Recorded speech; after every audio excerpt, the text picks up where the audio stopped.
we found that the Panther Lake GPU is so good, it draws a fraction of the performance of an Nvidia GPU for the same output. If I was Intel, I would be rushing out maybe a 40-core GPU version. It would destroy Nvidia's laptop range.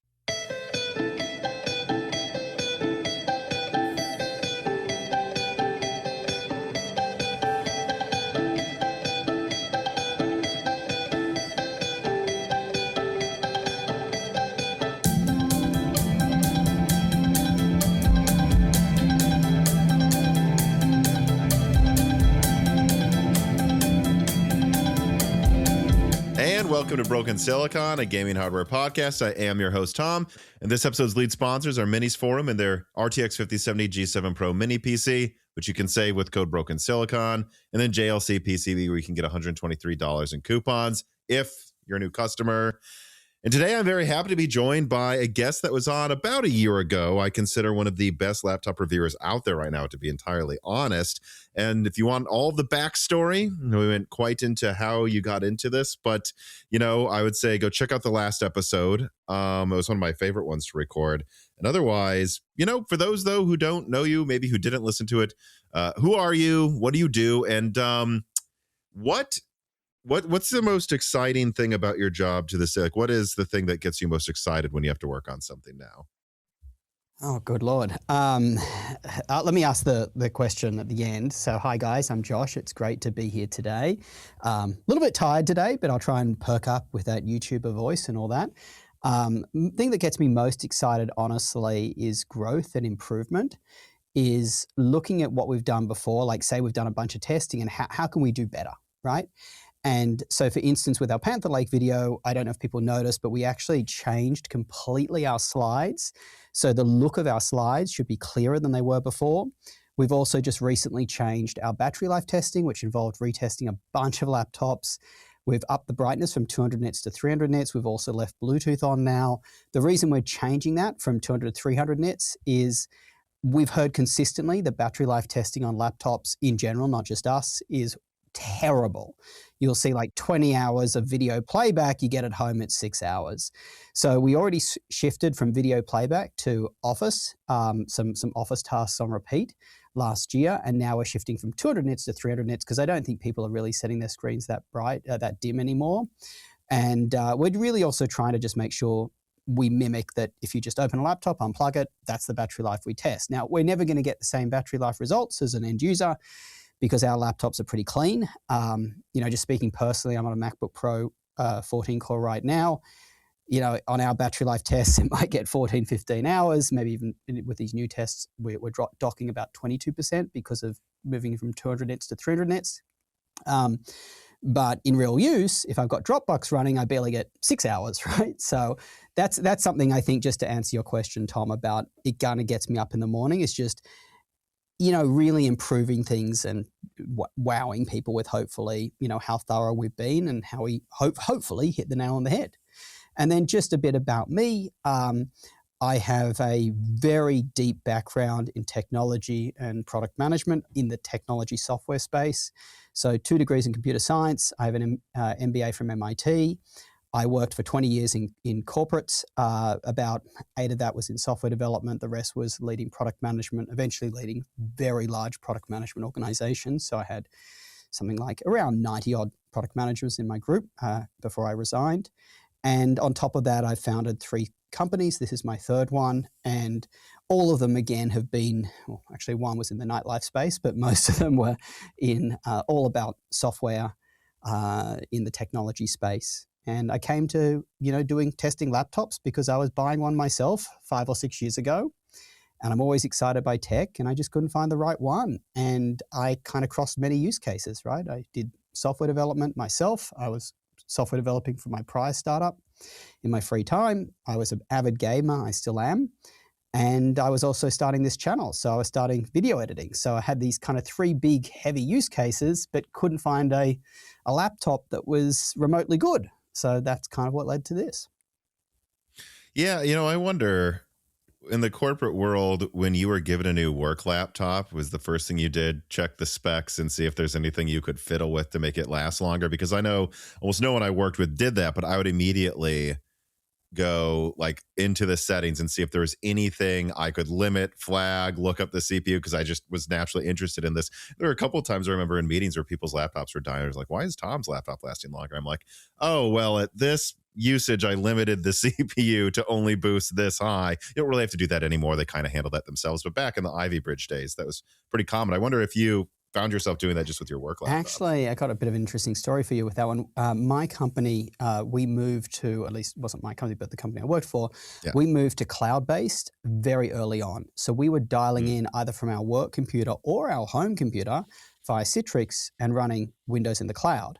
So I actually chose to bring my own laptop, which was an option. So I was more deciding on the laptop based on, you know, how the quality of the screen, how bright is the screen, the quality of the keyboard, the trackpad. And that was really determining which laptop I was using. So I wasn't using our standard, you know, ThinkPad issued work laptops, at least not for, you know, haven't been using those for many years. So unfortunately, I don't have an answer for you there on that one on top. That one, Tom.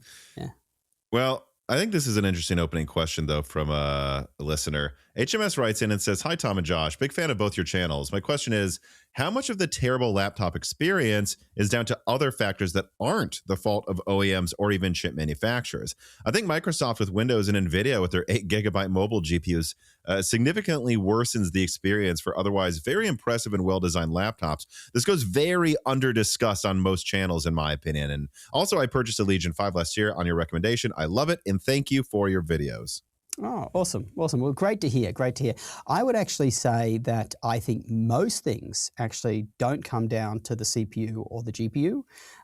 Most things come to the laptop itself. So things about the laptop can really annoy you. Like if you've watched my channel, which obviously you have because you bought a laptop, the Razer Blade laptop was a great one last year that, when I say great, I'm being a little bit sarcastic, that was just full of usability issues. And you know, I've still to this day, I've got an issue with one of the USB ports just doesn't work very well. Like sometimes it just flickers my external monitor, which works perfectly on other laptops.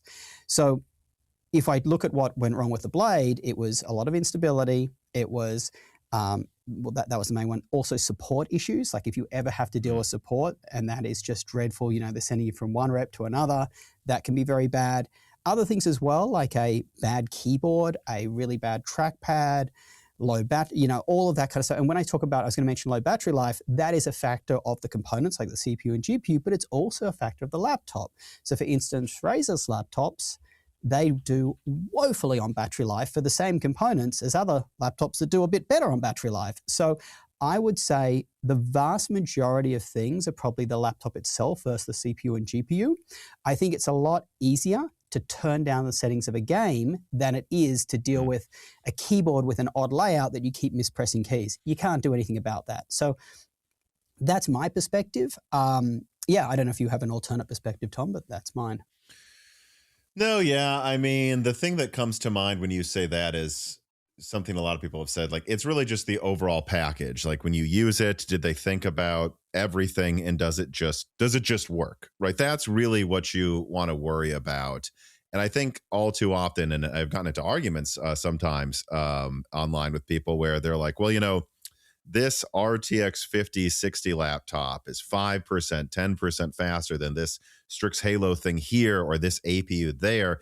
And I tend to these days mostly recommend, this is what you're reminding me of, APU laptops, because the second you remove a dedicated graphics card, I just find the software tends to work better and the laptop tends to last longer. That's not always necessarily true, but on average, I just would say removing that extra component makes things better. And I've gotten into arguments with people just trying to explain to them, like, yeah, I understand adding this 5060, 5070, maybe sometimes just a 3050 adds 20-30% performance. But I'm telling you, like, this APU here is strong enough to run the game in 1080p, and you're going to notice double the battery life and less crashes, far more than you're going to notice that technically on paper, when you plug the laptop in, it runs this game at this frame rate. Like, that sort of thing, I think, is something I'm more and more becoming like an APU maximalist, if you will. Yeah. Look, I think there is something in it to say from what you're saying, right? Clearly, when we talk about the RTX 50 series launch, you know, I think I covered that with you, Tom, that it was a disaster, right? The our gaming laptops were crashing pretty regularly for at least the first 3 months, even some of them into 6 months, right? So clearly removing one component, there's less involved. That being said, I really just think when you pick a laptop, there's no solution one size fits all. You can't just say, hey, Sure. the APU solution is better for everyone. It really depends on who. Like, for instance, if you're coding CUDA as an AI developer, you want to have Well, NVIDIA. then it's a constraint, not a goal, right? That's you just right. have to have it. But even so, if you want high frame rates, sure, 5070, even with 8 gig, is most likely going to outperform a Strix Halo laptop with more memory. It's just a more powerful GPU. And I think the 8 gig thing, it's true, but it's also a little bit of the grand scheme of everything you need to worry about with a laptop. 8 to 12 gigs in a laptop is important, but it's not kind of like as important as in other areas. Like, for instance, let me just give you an example. Most games you can turn down from ultra to high settings. Most of them are going to be still fine with 8 gig, and you're probably not going to notice too much difference on a smaller laptop screen going from high to ultra. So it is important. If I may, though, if you're not going to notice the difference between high and ultra, why do you need that extra strong graphics card when you could have something that you don't have to worry about running out of RAM? See, that's the argument I sometimes get into with people where I'm like, well, I have to turn down all of these settings and I can do that. It's like, well, if you turn down these settings on this other Panther Lake chip, you're going to get 120 frames anyways. So like, wouldn't you rather have the longer battery life? But that's an example of where I start to get into an argument about it. It depends, right? If you're above a 5070, it's a lot stronger than any APU. But below that is where I think actually there is an argument to be made, especially now that Panther Lake is here. And again, I think kind of blows away all low-end NVIDIA. Yeah, I think just one thing I just want to make clear for your audience, that certainly I think the 5070 should have 12 gig of VRAM. There should be no question about that. Okay, I don't want anyone to go and think, oh, Josh is an 8 gig of VRAM. No, certainly at the 5070 level, that is an absolute epic fail that it doesn't. And I think, Tom, I agree with your point, right? Especially at that level, it would be nice to have. That being said, I think talking about the question that was asked, in the grand scheme of things, there are other factors at play. Like, let me give you the perfect example. Legion 9i. This is an 18-inch Lenovo's highest powered gaming laptop. We have it, 5090, all the bells and whistles. I think our one has the Intel HX processor. It's absolutely fantastic laptop. But, and you wouldn't believe this, being an 18-inch, it gets crazy warm on the left palm rest. So if you're right-handed, you've got your left hand on the left palm rest. All that power, how awesome the display is, and all that thing, it all goes out the window because it's uncomfortable to actually game on. Now, different people have different temperature thresholds. So there's probably people in your audience going, I have the Legion 9i and it's comfortable. And great, good for them. But compared to other laptops, it does get very, very warm. So I think it comes back to that question of, it's not just the CPU and GPU in a laptop, and you summed this up well, it's really the sum of the parts that gives you the experience. So, and this was something HMS touched on, though. How many issues do you run into where you think it's probably Microsoft and Windows' fault? Now, to be fair, it's up for debate where the buck stops, right? Well, whatever HP said they were going to put Windows on their laptop, so it's up to them to make it work. And I will say that I have the laptop I use right now, 0 issues with Windows, even though it's more, I've seen them with other ones. So it's not like it can't work, but like, you use a Mac. So like, I'm curious how many of the issues do you think are actually Microsoft? This is a really good question. I would say, and I've got a video coming out on this, guys, that is it's really getting, I think a lot of people like when I just rant, and I'm ranting a lot about Microsoft in this video. There is no doubt that Microsoft is making our lives as computer users worse and worse and worse.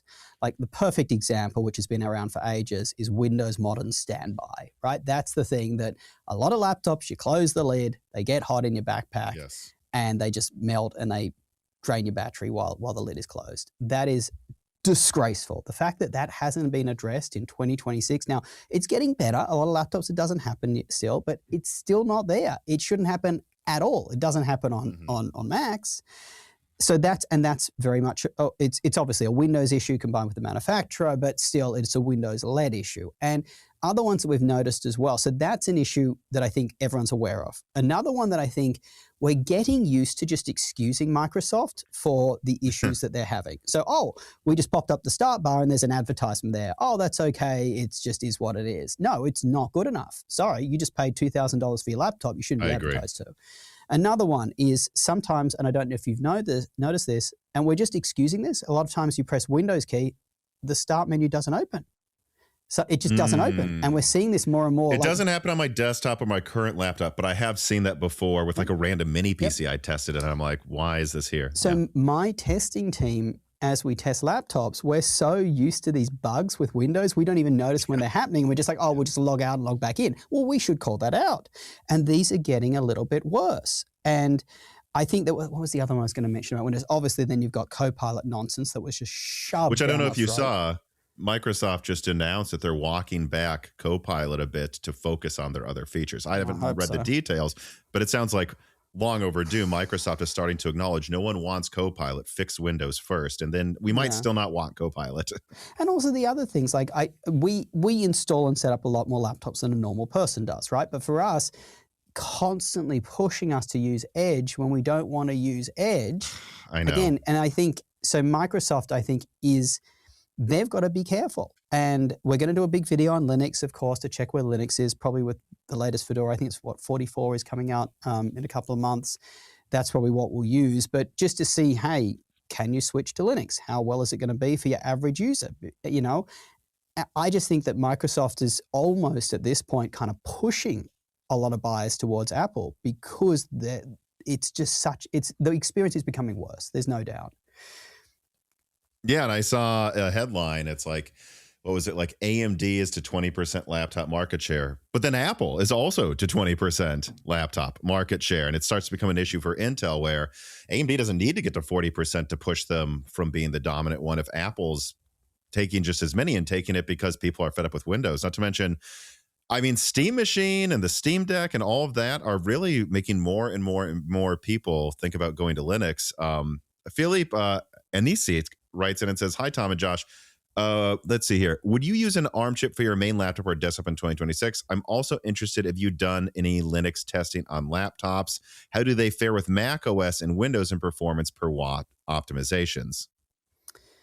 Okay, so the first one is I personally have tried to use Windows on ARM a lot. Like when it first came out in 2024, and when it was out before then, but that's when the big Qualcomm push came out, right? Mid 2024. I got the Surface Laptop 7. I used it for a while. Great laptop. But unfortunately, the apps, there was just too many apps that I needed that didn't run. I play League of Legends very competitively, doesn't run at all. And I was constantly Tractor. I think the DJ app wasn't running at the time. I don't think it still runs. So I was constantly switching to another laptop, which was just getting annoying. And so I was like, I dumped it. There was also some other issues as well, which we're noticing. I don't think this is a Qualcomm specifically related, but that particular laptop you're charging via USB-C, it got really warm on the left side. I just ended up dumping it out of 3 months. Good laptop, but it wasn't for me. Today, we're doing a big follow-up on Qualcomm. Where is Qualcomm 2 years later? Okay. And where is Windows on ARM 2 years later? And again, it was loaded, it was well before 2 years ago, but that was one of the big pushes. Heard a lot of good things that they're improving, but today, I wouldn't personally risk it. I think it's just, I always tell laptop buyers, you don't know what you're going to be doing on your laptop in 2, 3, 4 years. You just don't. And I feel, unless you are super sure that you're going to be sticking to web browsing, office work and that kind of stuff, right now I feel confident giving, Windows on ARM a recommendation for that. But if you don't really know what you're going to be doing in a couple of years, I personally wouldn't take the risk. That's me personally. Yeah, I mean, it's interesting. I remember, actually, this is a little behind the scenes for people listening. Like I was consulting for a hedge fund and they were like, we're hearing Qualcomm's going to take over this market. Like, what are you hearing from contacts at OEMs? And I was like, nothing but horror stories. Like they hate it. All the OEMs are fed up with Qualcomm's ability. Really, it's not an ARM issue. It's Qualcomm's ability half the time just to support good graphics drivers and stuff like that. And, they're like, well, we kind of dodged a bullet on that after seeing how it played out after the first month.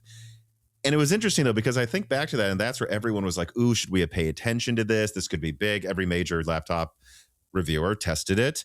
And now the follow-up is out, isn't it? And I just don't see, or is it almost out? I don't know. And that tells you how I think about it. Yeah. But I'm not seeing anyone in the Moore's Law is Dead, like Discord, talk about it that much. I'm not seeing hype about it. It seems like that quickly, because of how underwhelming the initial wave was, the follow-up, no one really seems to care already. I mean, you must be able, like, do you see that with your fans? Yeah, so for starters, we have one X2 Elite chip here, laptop with one. We have one of the most important ones coming in, which has the highest end chip. That's probably arriving in the studio in about a week, which we'll test. Probably expect a video from us in about 2 weeks where we'll start showing the numbers. From what I've seen, and this is very early stages, I really want to do that follow-up video on the software, on what software is working compared to what was working before. But from what I've seen at this early stage, the new Qualcomm chips are giving you a lot more of what you don't really need more of, which is more CPU performance. But I don't know how much of what we kind of do want, which is more application compatibility and better graphics, that they're actually giving us. Now, the graphics I hear are much better than they were before, but that isn't saying much because 100% growth on nothing is still nothing, right? Yeah. So I can't imagine it getting anywhere near Panther Lake in terms of how Panther Lake is giving you more of what you really want. And it's not giving you more of what you don't care about. Like, its raw CPU performance isn't that much more than Arrow Lake H, if at all, but you don't need it to be. But where it's really giving you is where you really want it to be, is power efficiency and that integrated GPU.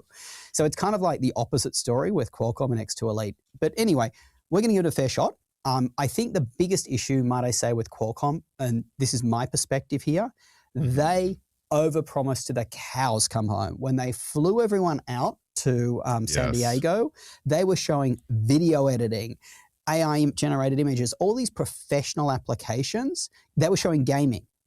And none of that worked well on Qualcomm's hardware. None of it.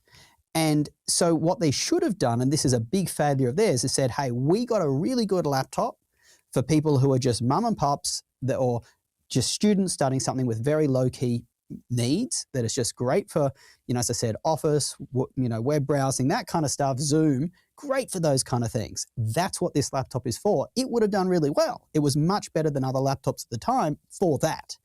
Obviously, the other problem with Qualcomm was Lunar Lake came along literally, couple of months afterwards, which basically gave those users what they want anyway from an Intel processor. But I think that the over-promising was what really hurt Qualcomm, I think, and also being tied to that Copilot Plus release, which was the Microsoft on the edge computing, where they over-promised that we were all going to run AI on the edge and all this kind of stuff, which obviously there is validity to that, just to be clear. And running AI on the edge is running it on your local laptop versus the cloud. There is validity to that. Like when we edit videos, right, we actually use AI tools on our footage. We're not going to upload a 200 gig file to the cloud to do some AI. We're going to do it locally. But that's a very specific use case. The vast majority of people don't need AI on the edge, and the CPUs and the data available on their laptops isn't enough to run that anyway.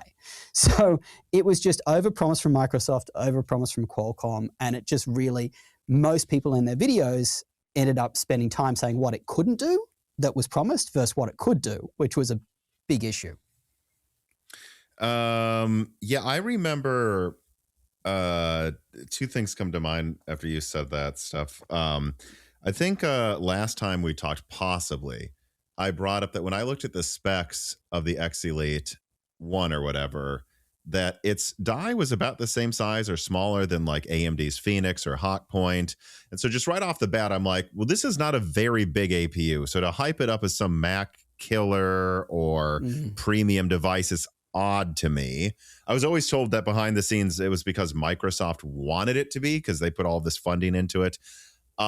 But I was like, it's so weird. Like, they're putting it in these laptops with like 4K OLED screens and like that, pumping up the price to $1,500, when in reality, what they've really managed to do is give you something, not as good as whatever it is, like Hawk Point or Meteor Lake, really, but similar performance when you're not gaming and better battery life. But it costs less to make. So this is like a kind of Mac battery life experience if you don't want a game for $800.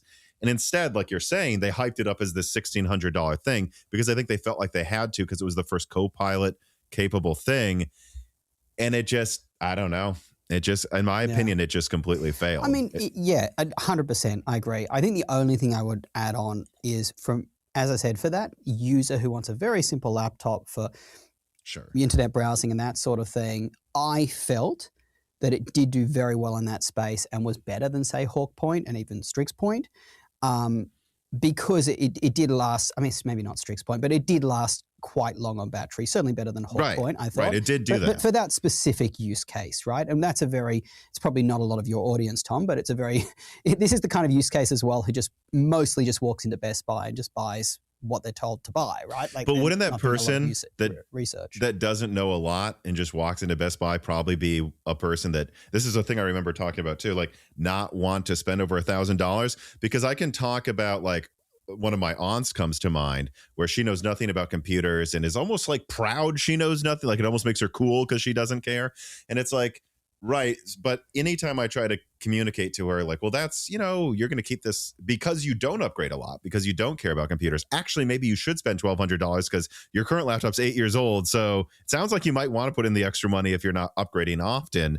And she'll go, oh, I don't need it. Well, the person who walks into Best Buy, doesn't know anything and says, I don't need more than that, is not going to pay $1,500 for this. This device would have been, this APU from Qualcomm would have been perfect if they targeted $500 at $800 and said, you can afford it, and it gives you Apple-like battery life. Because that's really the type, like the thing you're describing, that's the type of person. They're going to pay for that. They're not going to say, I need 12 hours of battery life to look on Amazon. Like, those people don't really think about battery life.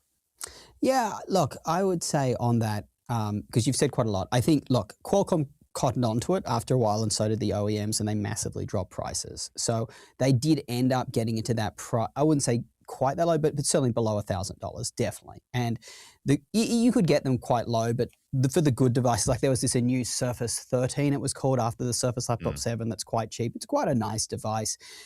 So they did end up catching on. I would say about 6 months later, they caught on, they did drop the price, right? Now, when we talk about that Best Buy user, I think, so I actually spent with some of my team members, we went into Best Buy for 2 full days over Christmas. We were going to make a video when we interview people on what laptops they're looking to buy and provide them with advice. We ended up just doing research, and we spoke to actual real buyers for 2 full days, many, many buyers. And most of them, you're not wrong, they're just walking in with $800 to spend or $500, give me the best laptop for that. And maybe they know, hey, I want a Yogi. And literally they meant yoga, but they don't know the pronunciation of it.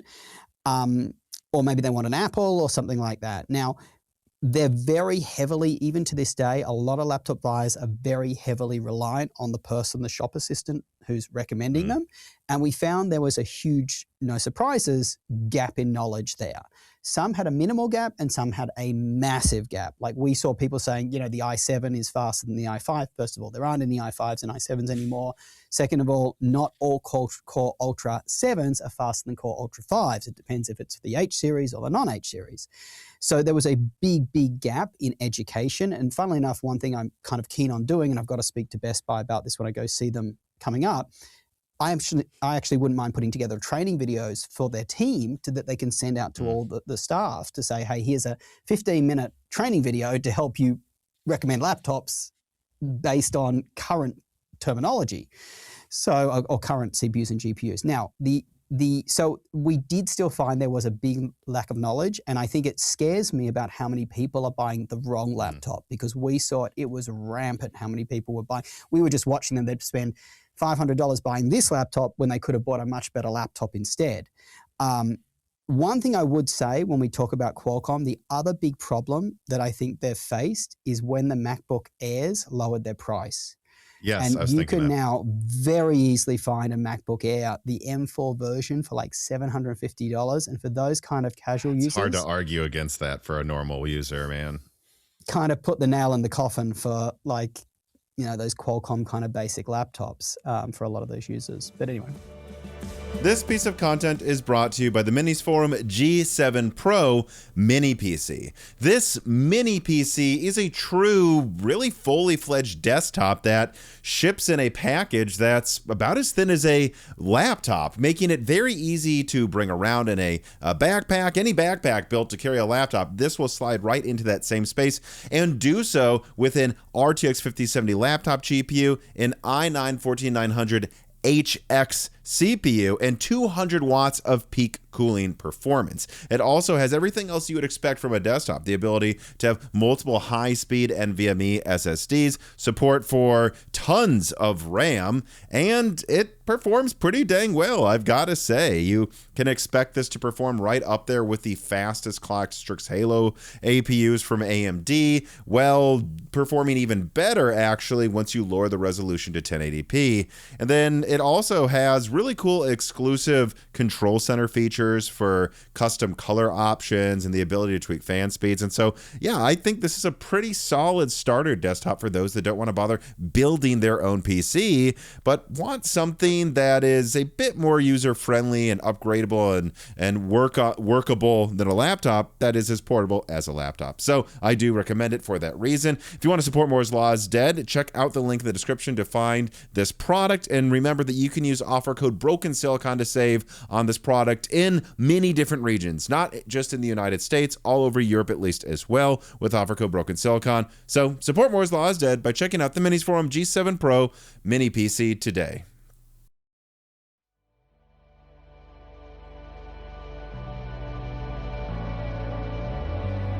You know, when it comes to the training videos, I wonder how much you've heard about this, because one thing that's always been something funny, you know, I talk to people behind the scenes a lot, and some of these people that will work at a Best Buy or a Micro Center or whatever, they will get these official training videos for new products from Intel, AMD, Nvidia.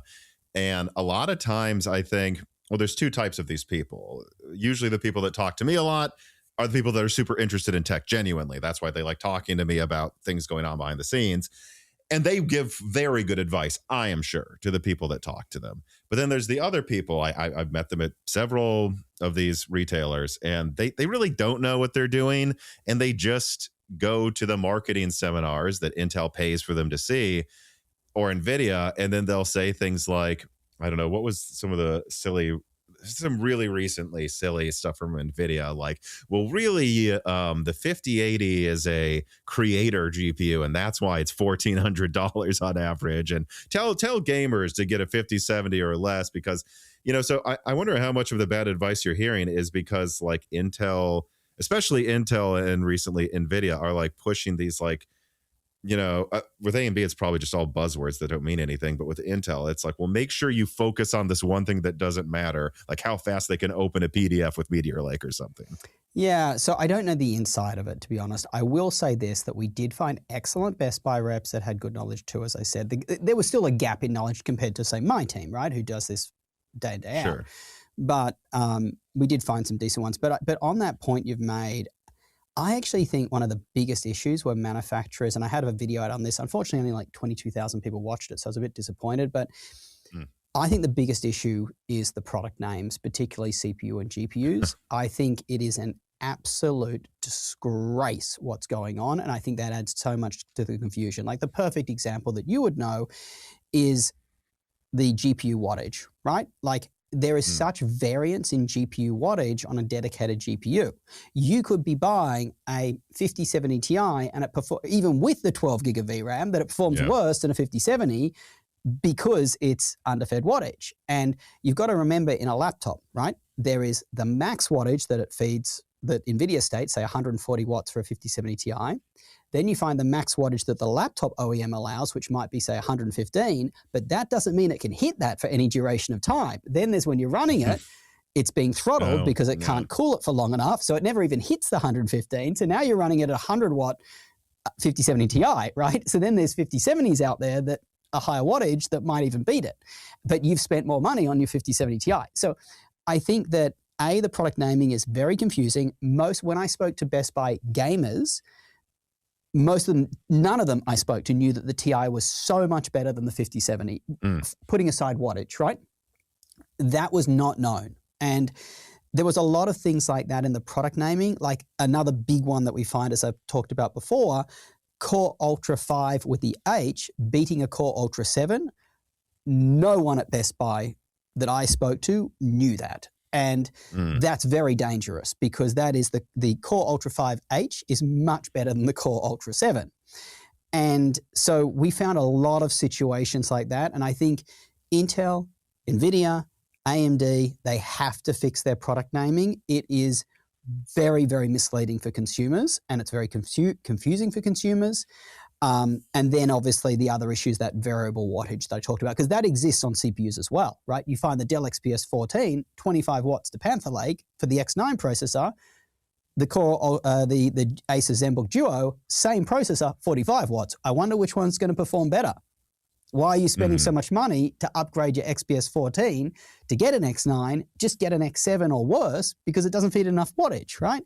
So I think that the fact that Intel, Nvidia, AMD have all allowed that huge variance in wattage is really confusing for consumers. It should be, this is how much, like a core, like the new X9 processor from Panther Lake, it always performs like this. If you see one X9 laptop and another one, they should perform very similar together, not an almost 50% difference in wattage, which is what you're seeing from the XPS 14 to that ZenBook Duo. You know, it's funny you say that too, because I've noticed on some laptop manufacturers' websites now, they do this thing where they'll say like 50, 70, and then they will put in parentheses 80 watt. And I'm like, oh, well, at least they're doing that now. And that's better than nothing. But I didn't think about what you said, where it's like, yes, but that might be like peak for a second. And that still doesn't possibly really tell you anything. Yeah, the perfect example of that one, Tom, is the Asus Zephyrus G14. You buy the 5070 Ti in that, it is, we didn't get anywhere near the performance, even that the manufacturer states on that one. I mean, it's a tiny laptop, right? You're shoving a 5070 Ti in it. And what surprised me is Asus's new releases that are coming out this year, they've upped the wattage in all of that. So they're closer to max wattage because they were already lowered. And so again, max wattage from Nvidia, max wattage from the OEM, what it actually runs at. So I'm interested to see if the G14 can even use that supposed extra max wattage. So yeah, it's very misleading, unfortunately. Melodic Warrior writes in, it says, welcome back, Josh. Pleasure to have you on. In a recent video with Intel, you had pointed out a lot of the issues with product naming on laptops in particular. I share a lot of the same sentiment in the retail space. I cannot begin to tell you how the naming scheme from all companies confuses the daylights out of my customers. We have even submitted feedback to reps in various companies themselves, yet this trend continues. Do you think that it is largely an issue of these marketing arms just not connecting or trying to speak to the wrong audiences? Yeah, I think there's a lot of problems. I think this viewer has hit the nail on the head here. I think you got to understand how Windows laptops are sold and Windows components, right? Intel's customer really isn't the end buyer of the laptop. It's really like Lenovo. Lenovo's customer isn't really us. Lenovo's customer is Best Buy or another. I don't want to beat up on Best Buy is fantastic, but I don't want to beat up on them, but it's another retailer. Now, so you've got Chinese whispers from one corporate to another corporate to another corporate. Now, when having had a huge amount of experience in corporates, again, you get good people who really know their stuff and you get not so good. Sometimes people are promoted into positions or move into positions internally who really don't have the background in that position to really know what's going on. So we've got a case of one person tells another person, and then we've got the usual corporate dynamics of maybe someone's in a seat that they probably shouldn't be in. And I think and obviously, you know, this is a hypothesis, right? I don't know the specific situations here, but I know the end result, which is a lot of confusion. What was the second part of that question? Because I thought the viewer asked, there was two parts to that, I think.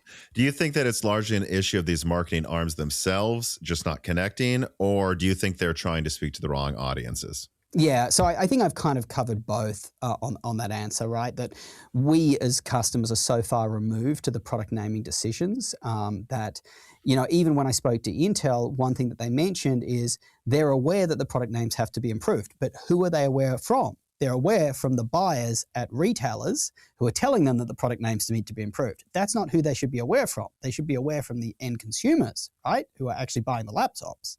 And I think that's one thing, again, that we can say Apple, like you mentioned at the beginning, has, say, 20% market share. Well, but when you look at how much profitability they're getting a lot more profitability than probably their 20%. Why? People know what, like, it's just so easy to understand what you're buying with Apple, by comparison at least. Yeah, and you see Intel first, then AMD, just completely copying the naming scheme of Apple products, but copying them to sound like them, not to actually tell you anything, right? I think the worst one was Dell's. Thank God they moved back from this, from their higher premium range. Dell Pro, Dell Pro Max, Dell Max. It was ridiculous. That was it. Thank God they apologized and moved away from that. One thing I do want, I know you're a Strix Halo fan, as am I, right? Well, my video last year. Doesn't mean I like the name. The part of Strix Halo that kills me is the 385 chip and the 395 chip. They sound so close together, yet one is 8-core and one is 16. They are worlds apart. Who named these to be this close? Like, I guarantee you, someone seeing two laptops together, assuming Strix Halo was even in laptops on sale at retailers, which is not, but imagine someone sees a 385 and 395, I bet you they're going to think they perform very similar, right? Well, it's like 5070 and 5070 Ti. It's like, this is an entirely different die with a 50% larger bus.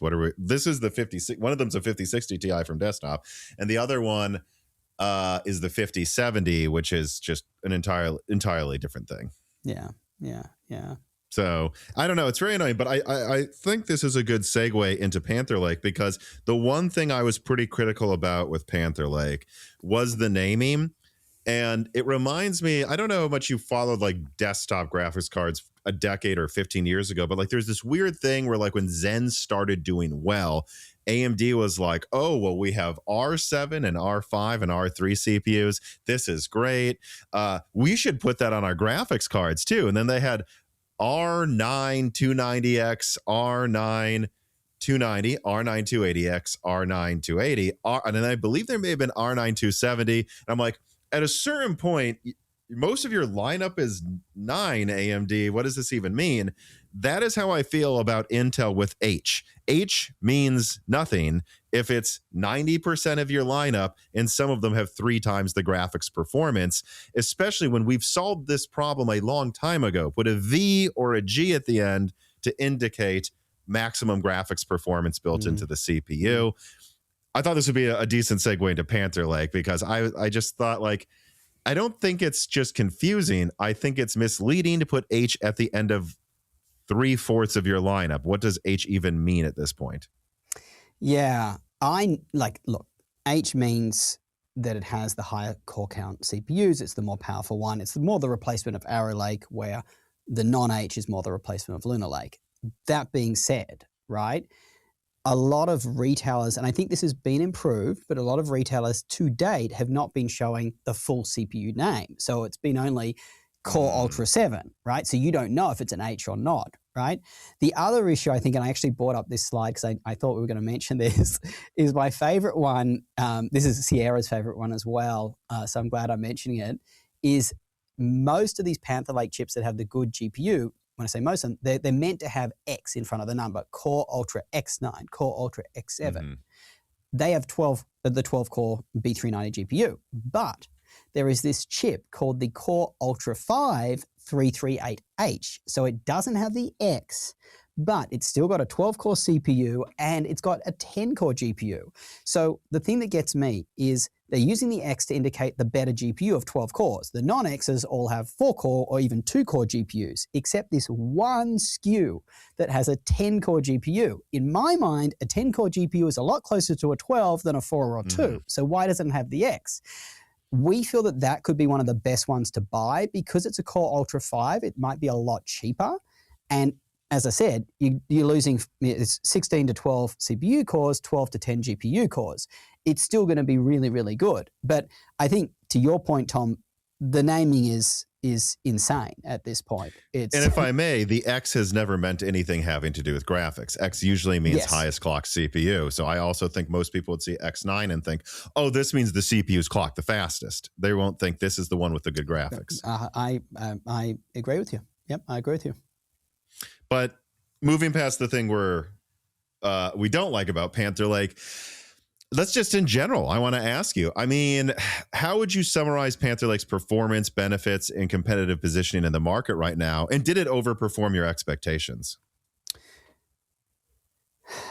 We were not, having tested laptops and laptop components for many, many years, we always expect manufacturers to overstate what they're delivering. So I wouldn't say it exceeded our expectations. We were shocked that it met them because we're so used to being let down, right? We just talked about the Qualcomm situation. We were just shocked that it really did meet them. And it is so much better than we were expecting, given that our expectations were somewhat muted. We've had but then again, I actually was betting on it being really good. The reason is Intel, out of all the CPU manufacturers over the last, say, 2 years, they really have steadily improved. Like Arrow Lake itself, Arrow Lake H, wasn't that much better than Meteor Lake H, but Arrow Lake HX was really good. And then Lunar Lake was also really good. So they've been kind of progressively working towards this. This is a big step up again. And look, we got to give credit where credit's due. I mean, this is for the Windows laptop space. I mean, this is, if you don't need a dedicated GPU, which nowadays, the old tier is you need a dedicated GPU here. Now you need a dedicated GPU here because that integrated GPU is really filling that space very nicely.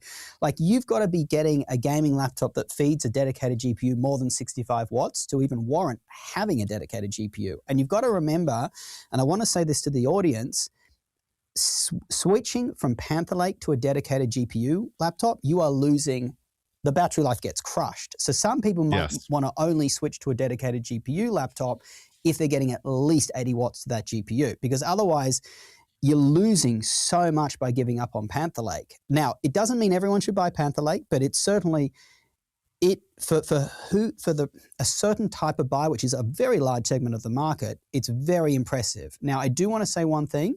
We have predominantly only tested the higher end chips right now. We haven't tested the replacement for the Lunar Lake chips, which is more the 8-core ones. And I know, Tom, you and I discussed the 4-core GPU. We have started testing that one.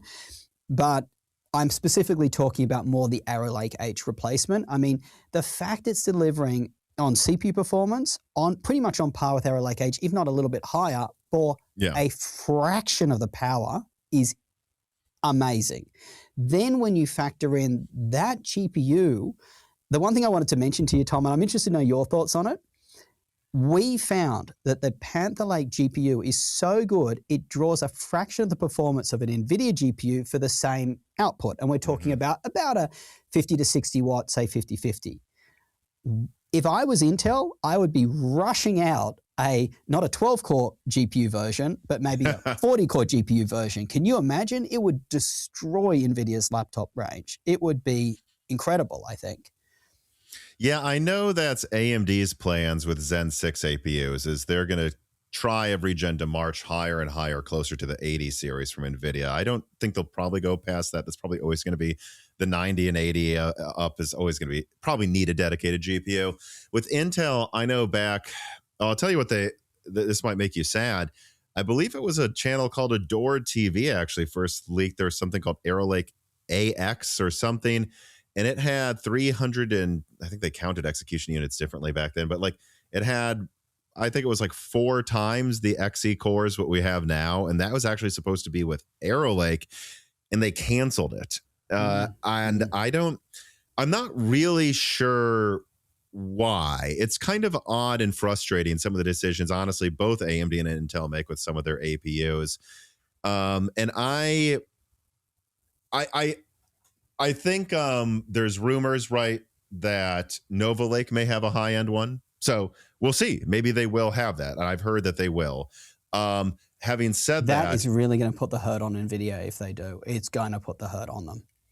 I agree. The problem is if they don't, my answer would be it's because they're planning to switch to Nvidia chiplets anyways soon. And it's sad that if that is what we're seeing, it's like, yeah, they didn't go higher because they know in 2 generations, I think I heard the first generation is going to be called Hammer Lake, is going to switch to using Nvidia chiplets. It's sad that the last one to the last architecture they make actually seems good, like, because it's like it proves that were they to have not wasted time trying to compete with like desktop 5080s, and they would have only focused their resources on what they can do well, which is APUs, which I think they've done well in the past. I loved Intel Broadwell. They've an Ivy Bridge. They've proven they can do an iGPU well. I would just say it's sad that they proved they probably could have done it well if they would have just focused the resources on the right things. But I don't know for sure. And I think there probably might be a stronger Nova Lake. Yeah, I think, look, things always change at corporates. They're going to adjust based on what's successful. So you never know, the strategy might change. And obviously NVIDIA's may be focused now on other things than what they were focused on when this was first discussed.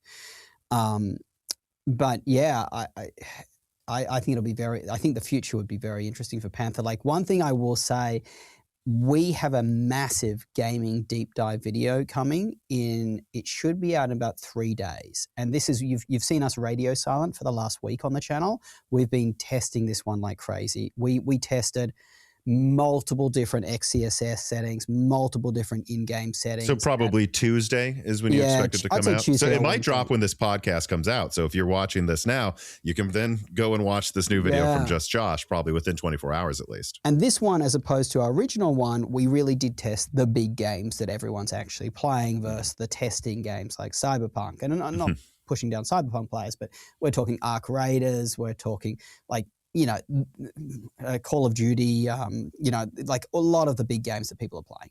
And one thing I think I left off, and this is a smaller game, obviously, at the end, I did test me playing League.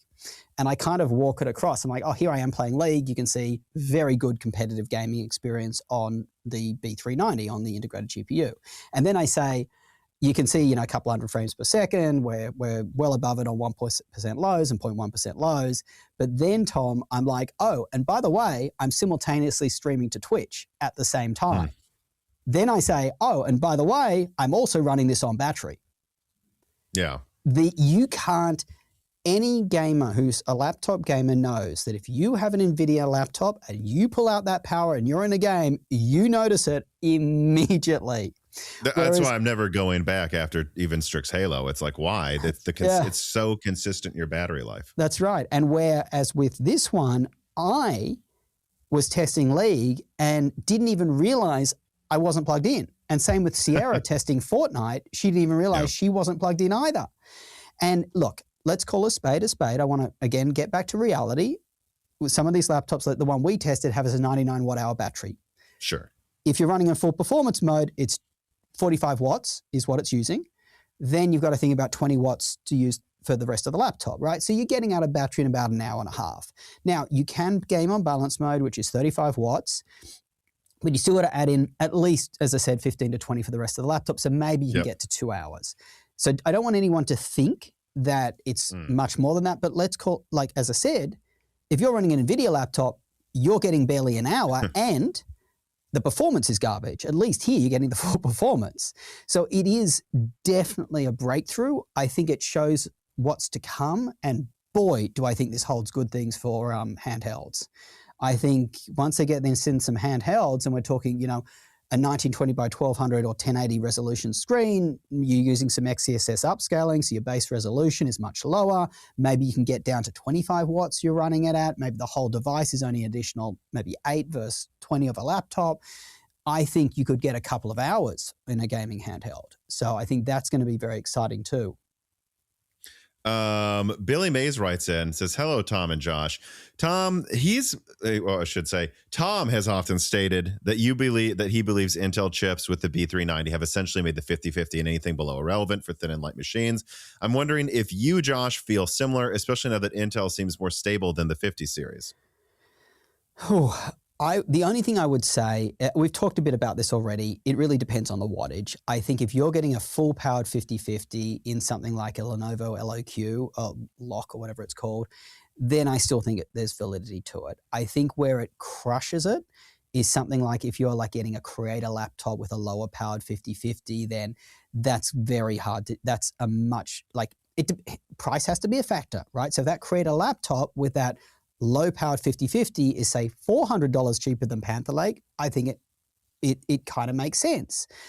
But if they're around the same price point, Panther Lake's going to be much better than a lower to, let's say, mid-powered 5050. So it depends on the price, and it also depends on how much power is fed to the 5050 in my mind. Yeah, but again, it's like for me, I mean, like what we're saying is, and again, it depends. Like, look, if you're someone that just needs a laptop because you say you need a laptop and it's going to be plugged in most of the time, you know, I guess sure, but there's always a part of me that's like, but is it really what you want? Because it sounds like you don't want a laptop. It sounds like you want a desktop, because it seems like this laptop has to turn into a desktop to be better. Obviously, there's price. Like, let's say there's a Kraken or budget Ultra 5 plus 5050 laptop that's $1,000, and Panther Lake's over here for $2,000. Okay, you're basically paying double the money to get a fourth the power usage in a better form factor. Okay, if all you care about gaming, that makes sense. But if they ever came close in price and with how much Nvidia charges, come on, you don't need that extra 10% performance, right? I mean, I think there's also something onto it too, Tom. Even when you look at that going above, say, 60, 65 watts, which is at the point at which the 5050 starts to beats the X9 it starts to beat it.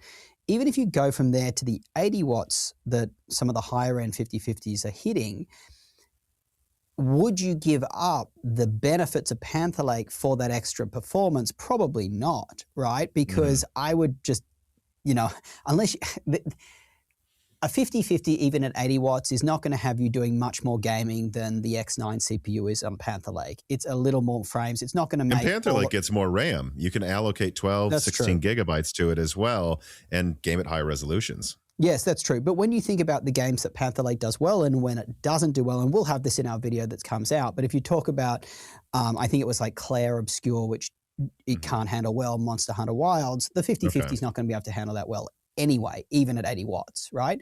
So you may be looking, I would advise viewers to kind of say, hey, maybe I'll give up, yes, a 5050 with an extra, say, couple of watts is going to perform better, but it's just not worth it given the benefits of Panther Lake, which is so much more battery life, so little fan noise, so little heat, and more portable devices that, I can see why there's an argument that the 5050 is now in a pretty rough space. I think the only thing that saves it, as I said, and I think you hit on that, Tom, is if it's hundreds of dollars cheaper and you're happy to forgo its benefits for that kind of cost saving. Woody Chang writes in and says, hi, Tom and Josh. If the Intel GPU driver situation is that much better now, as everyone seems to say it is compared to previous gens, do you have any insight as to what changed between a few years ago and now for this to happen? I mean, my answer is I think they knew this had to succeed, and Battlemage barely launched to desktop. It's still, I don't think the high-end one's ever coming out outside of professional. So it's very clear they put more resources on this, I think, and they were less distracted than before. But I am wondering if you have any insight as to why. Because I would also suggest that maybe Celestial, which is what this really is, even though now they call it XE3, just doesn't have the bugs their older generations had. I heard Alchemist just had bug after bug after bug, like in the hardware. And maybe there's a chance the silicon is just designed better. I honestly don't have an answer to this, but I will say one thing on this. If we were at this point in the Nvidia 5050 launch, which we were last 50 series launch, we had whole laptops that were unusable due to driver issues. Like the Strix Scar 16, one of the best 50 series laptops that are out there, we had to put that on hold for months because it would just blue screen, and it wasn't the laptop. After many drivers later, it was fine. My own Razer Blade struggled a huge amount with the 50 series drivers and was a complete mess for ages. Now, it probably took the Nvidia drivers around 3 months in the laptop space to be at least somewhat stable. It was very rough. But this Intel one, and I asked some of the testers here, because obviously there's many people who are testing here, no one has had any problems with the drivers from Intel. Nobody. It's insane. Like they've just worked out of the box. So props to them. I don't have insight as to why, but I can tell you just by comparison to Nvidia, it's a much better situation. Carbon Cry writes in, says a lot has been said about the 12xe core Panther Lake. What do you two think about the 4xe core version of Panther, or Carbon Cry, the CPU, or the CPU portion for that matter as well? So he's saying, like, what should people expect out of the weaker graphics variants? And then also, just in general, are you impressed by the CPU side? Because pretty much everyone just talks about the iGPU. Yeah. So, okay. So let me cover the GPU first. And thankfully, Tom, you pushed us to kind of do an accelerated test of the 4-core. We're only starting to get these in now. So the 4-core is about a third slower, no surprises, but sometimes it's better than that. Like the 12-core can be 3 times faster. It can be as low as 2.4 times faster. So sometimes it depends. The 4-core can punch a little bit above its weight. That being said, it's very basic. It doesn't have don't think it has the wow or anything of the other ones. We've still got a lot more testing to do on it. I just want to be clear. It's weaker than Lunar Lake, right? That's right. Like indecently. Yeah, that's right. So it really is for people who don't care about graphics at all. That's really what it's for. Now, as I pointed out, that Core Ultra 5, the one I mentioned before, that has the 10-core GPU, that's a hidden gem because it doesn't have the X on it, but it still has a 10-core GPU. But yeah, I think that's just the story. It's just for people who don't care about graphics. Moving on to the CPU is very impressive alone. So the main thing to know about the CPU, performance is very similar to Arrow Lake H, which was already pretty good. The main thing to know is it can do it on far less power, far less power. And that is just wonderful. So previously, if you wanted good battery life, you're kind of suffering a little bit on the performance side. So I always felt personally very nervous about telling programmers to go buy a Lunar Lake chip, unless you're a student coder. I just didn't feel there was enough juice there. But now on the CPU side, I think Panther Lake certainly is giving you a little bit better than Arrow Lake H performance. Plenty of performance, yet it has that kind of Lunar Lake power draw, so you're getting long battery life. So the CPU is very, very impressive too, for sure. Yeah, the only concern I have with it is, again, I think it's hard to tell which GPU you're getting with these.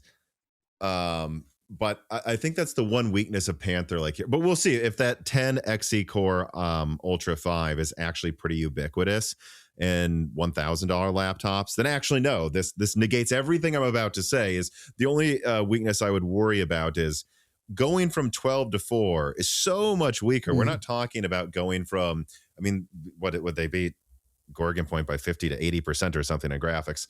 Like sometimes I'm sure more. It's like, and you're going from that not to matching Gorgon Point, but actually to possibly like competing with Kraken all the way down here. That'd be my only concern with the Panther Lake lineup, is if you need to spend as much as you would need to for a Strix Halo, and we've talked about this behind the scenes, Gorgon Halo laptop at the top, and then that a lot of people would go, well, I'm just going to go with this 12 core. I mean, it'll be less efficient, obviously, but this thing has double the graphics performance, or 50% more than the weaker Panther Lakes, and so I'm not going to get this. For basic users, that won't matter. You'll just be getting a more efficient chip. Yeah. I agree. I think, look, as I said, it's a very binary decision. You're either getting one of those 3X processors or that random Core Ultra 5 I mentioned with the 10-core GPU, or you're someone who clearly doesn't need a GPU. You're not going to game at all. You're never touching the GPU, and that's what that 4-core one is for. And I agree with you. I think it's a little disappointing that they didn't have some more variance in the GPUs available, or at least pack more power in the base level one. Maybe an 8-core or something like that would have been a bit better for the base ones versus going down to 4. I think they're just betting that there's a lot of people that don't do anything GPU related. My issue is going to be there's 14 of these different CPUs. That person who doesn't do anything GPU related, are they even going to know which one to buy, right? So, because the lineup is so confusing. I think Panther Lake's probably one of its biggest weaknesses is going to be pricing. That's the part that I think is going to, we're all cooing about how awesome the higher end chips are, and they are awesome, but I don't think you're going to find them in laptops below about, I think the cheapest is going to be like $1,200 on sale when they first come out, but most of these are going to be upper end 1,500 to maybe 2,200 is probably going to be the range. So they are quite pricey. That's the thing to note. Like if you're a gamer, you can buy an excellent gaming laptop for that price, right? Which will crush this. So let's call a spade, right? This piece of content is brought to you by JLC PCB. Innovation starts with an idea, and JLC PCB helps you bring your ideas to life. With their one-stop manufacturing service, you can get everything you need in one place, whether that's PCB fabrication, SMT assembly, 3D printing, and CNC machining. And yes, from rapid prototyping to full production, they handle every step with precision, speed, and at a reasonable cost, especially when it comes to their 6-layer PCBs. On that last point, their 6-layer PCBs allow fast, clean routing and avoid the struggle of squeezing signals onto their usual 2 or 4 layer boards. More routing means more freedom and faster development, fewer redesigns, and therefore quicker project completions. Spend less time fighting routing limits and more time building the actual project. And 6-layer PCBs are usually expensive, but JLC PCB offers one of the most affordable industry prices. So whether you're a maker, an engineer, or a global hardware company, JLC PCB empowers you to turn your ideas into a reality faster and smarter. Support Moore's Law is dead through the link below. Yes, just clicking on the link below helps the channel a ton, but obviously if you need their services, you can also get a really great price on 6-layer PCBs as well if you follow the directions and use the offer codes and coupons below. So please support Moore's Law is dead at JLC PCB today.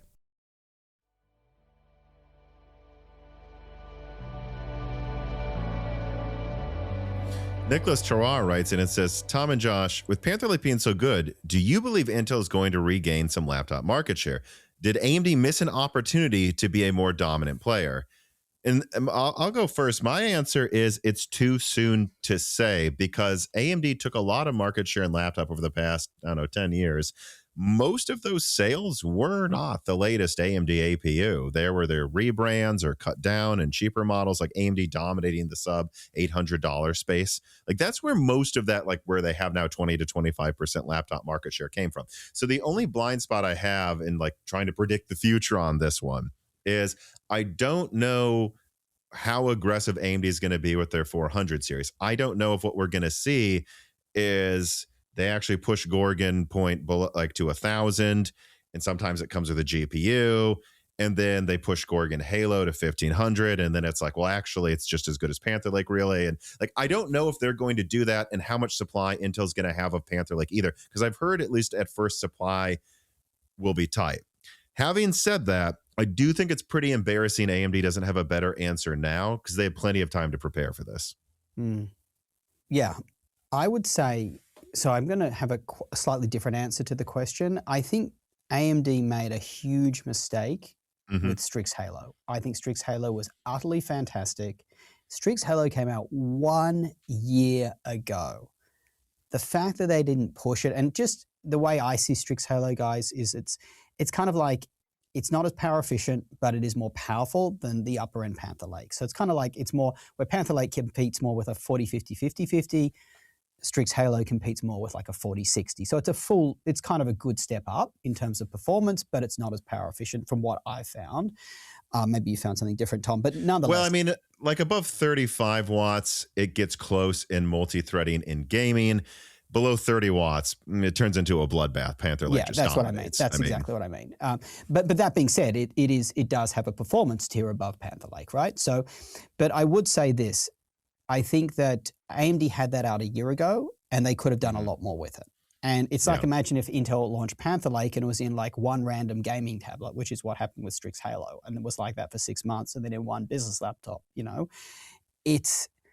they really, really could have done a lot. They had a good product and they could have done a lot more with it, and they just didn't. And I think that was a big frigging miss. And now we're a year on, and it's still a great product. It's not as magical as it was when it first came out, and it's only going to get less magical as time goes by.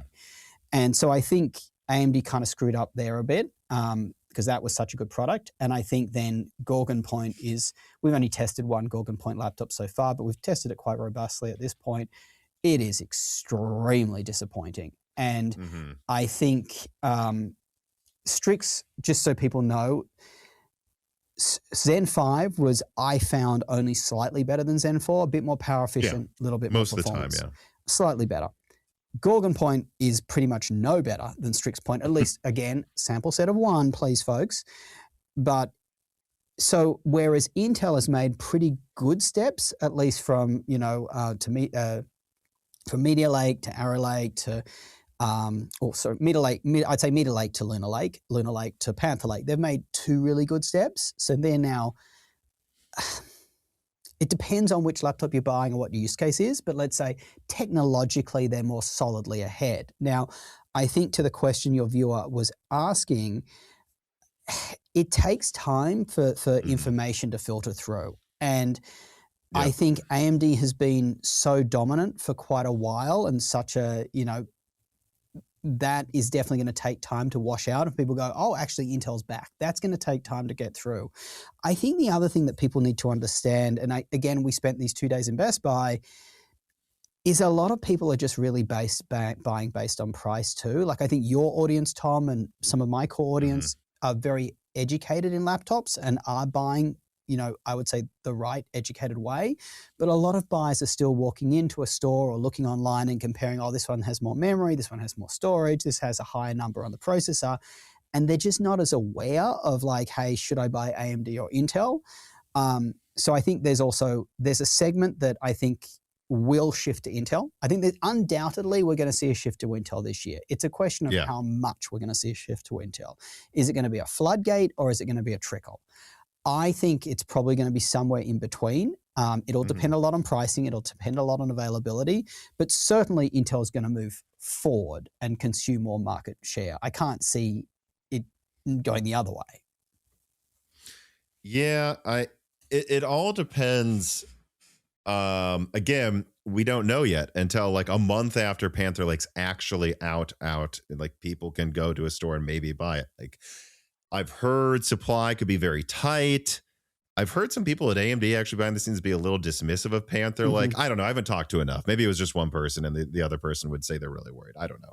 But there's, again, like this sticks in the back of my head. Like most of AMD's market share taking last year or the year before that was just old Zen 3 laptops. It actually wasn't Zen 4 or Zen 5.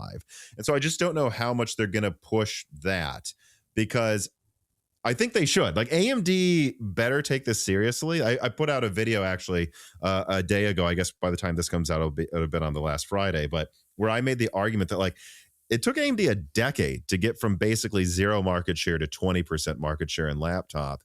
And if they just lose it because they didn't show up the one year they really should have tried extra hard, it takes a lot more time to gain market share than it does to lose it to a dominant player. And it'd be very disappointing for AMD and honestly for consumers if Intel went back to having a near monopoly in laptop if they let that happen. What I will say is I think there is room for them to wake up.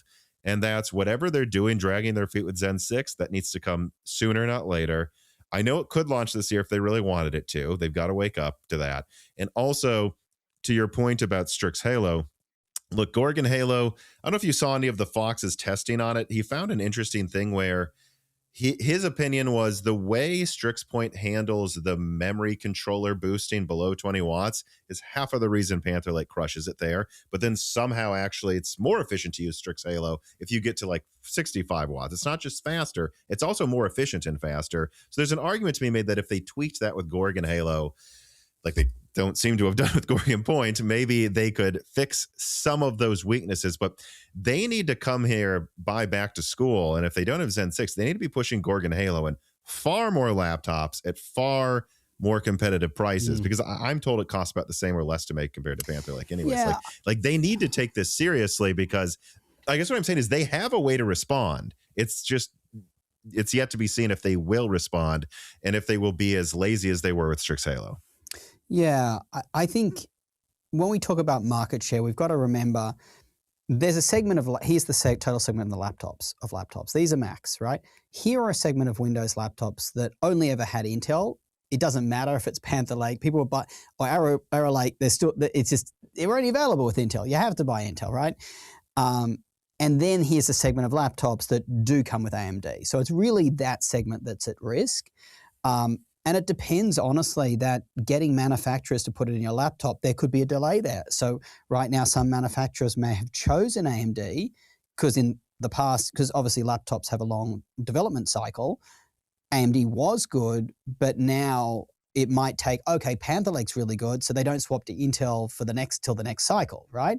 So we might see that as well too. But I think, Intel, they were still in a lot of laptops, so that chunk of the market segment isn't likely to change because it was always just Intel, right? And a lot of AMD lovers complained about it, right? Why is AMD being cut out for like high-end gaming laptops? Yeah. I mean, let me ask you this, actually. Billy Mays writes in, he says, Josh, how much cheaper do you think an HX470 machine would need to be versus a 358H machine for you to recommend the 470, assuming same chassis, screen, and everything? The 358. Yeah, I pulled it up too to make sure. So this I is knew the X7 Ultra X7. Okay. How much cheaper would Gorgon Point have to be? The best one, yeah, or close to the best. Assuming the laptop is, sorry, Tom? No, I was going to say, which to put into perspective, I do think it's worth pointing out that like the X7 is clocked 10% lower in CPU. Yeah. 5 to 10% lower. So its CPU on paper is probably equal to Gorgon Point. Granted, it's using far less energy though. So yeah, that's the thing. And by the way, by using far less energy, I hope viewers know it's not just extra battery life. It means that it can run effectively in a much thinner and lighter chassis too, which is a big thing. If they were in the same chassis, though, I guess. Yeah, if they were in the same chassis. Turn on the fans less, right?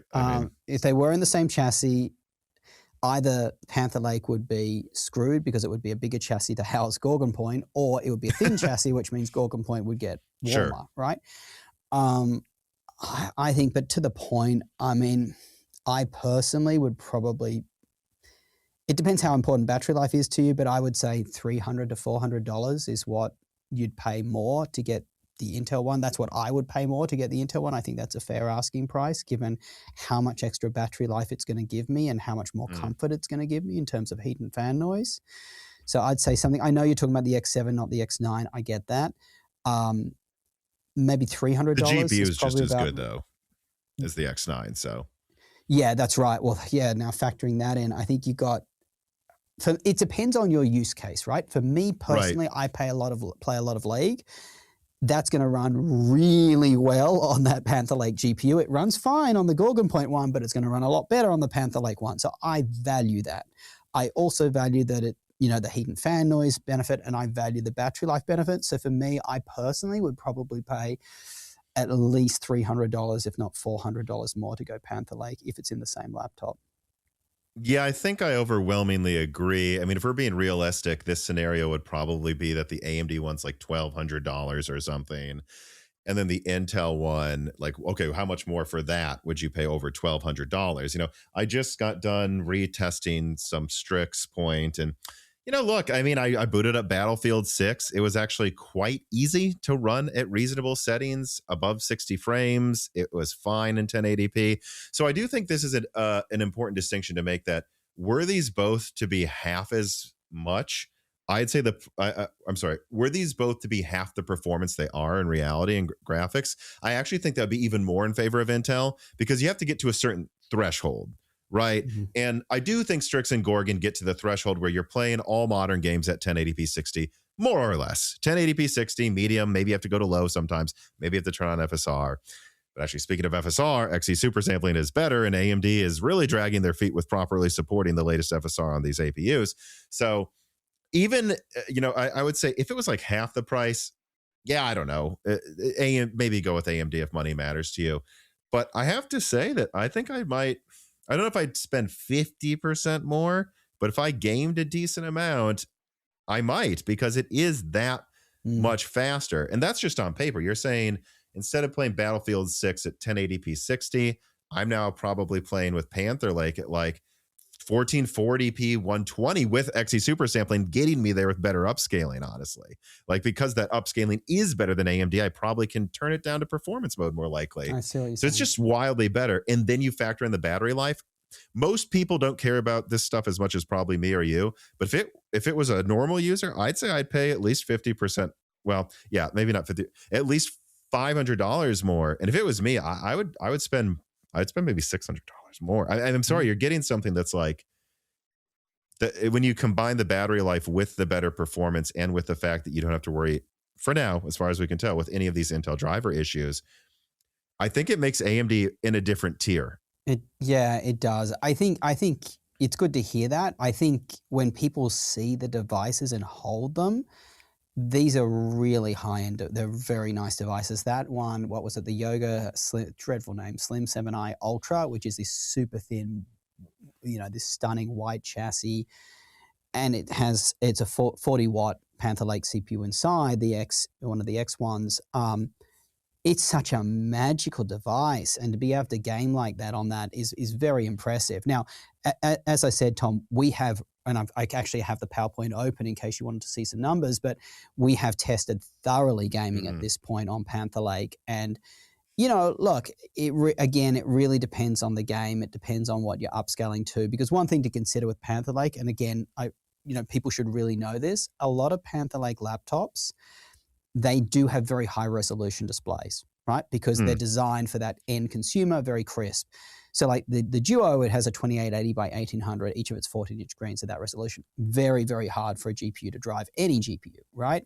So you are going to be reliant on a combination of XeSS, which, as you mentioned, is pretty good, as well as, let's call it what I call stretch upscaling, right? You're setting it to 1440 by 900 and it's scaling up to 2880 by 1800, right? Which we don't want, but and we've tried in this video that's coming out the different combinations of that. But that's another thing to keep in mind as well for buyers, is keep an eye on that screen's resolution, because a lot of these Panther Lake laptops, and Gorgon Point's the same. Gorgon Point's going to be a lot of and Strix Halo, they're all the same. Yeah, so, but that's something to keep in mind. Really, if you are a gamer and you're looking at one of these chips, you really may want to, you should be looking at your screen's resolution to make sure that it's appropriate for what you're trying to play as well. Either, that 2880 by 1800 is you can easily scale it down to, 1440 by 900. Yeah. So you can do, it scales very nicely. But yeah, that's just something to keep in mind. I think where I was going as well with this with Panther Lake, I just don't want people to kind of get carried away either. Be aware, like if you're playing, and I'll just call out some games for you here that from my list, Arc Raiders, pretty playable on Panther Lake, which is great to see. These are a bit out of order for how I had it. Claire Obscure was very difficult. As I said, Monster Hunter Wild's very difficult. It really depends. That game's hard to run in general. It is. It depends on what you're playing. So don't go into it unknowing and try to run like a crazy hard game on it. It's going to suffer, right? It's a fairly basic, as far as dedicated GPUs goes, it's a basic GPU. As far as integrated GPUs goes, it's absolutely fantastic, but just don't expect it to perform like a 5060. So for Monster Hunter Wilds, I'm curious if I can just ask you, did you benchmark it in 1080p? We used XeSS. Is what we did. So we were using because the purpose of this video is really it wasn't more like a controlled test of one GPU to another. We kind of did that already in our prior video. This was more about what can you expect when actually gaming. So for Monster Hunter So not Wild, the benchmark too, actually playing the game is what you're saying. I think that's a good question, Tom. I can't recall. I know several of these we used, the Marvel Rivals, we used the benchmark. A lot of these we did do actual gameplay. So that one I'm not sure.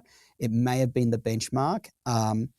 We did test on 2880 by 1800, but of XeSS Ultra Performance, for instance, and performance mode. So we are obviously using upscaling. Yeah, because I'm just curious, because I'm looking at some recent testing I did of Monster Hunter Wilds with medium 1080p in the benchmark built into the free benchmark, I should say. What is it I got? I mean, just put things in perspective. The 5068 gigabyte I tested as a desktop, it was overclocked too. Got 71 frames per second. A laptop 5070 105 watts got 75 frames per second. The 8060S with Strix Halo, this is one pushed to the max in power. That got 62. And then the 8050S, so that's the 32 CA1 got 52 frames per second. And then the 4060 got 60. So I got actually that Strix Halo, the top one, beat a desktop 4060, but it was 10-15% weaker than a 5060.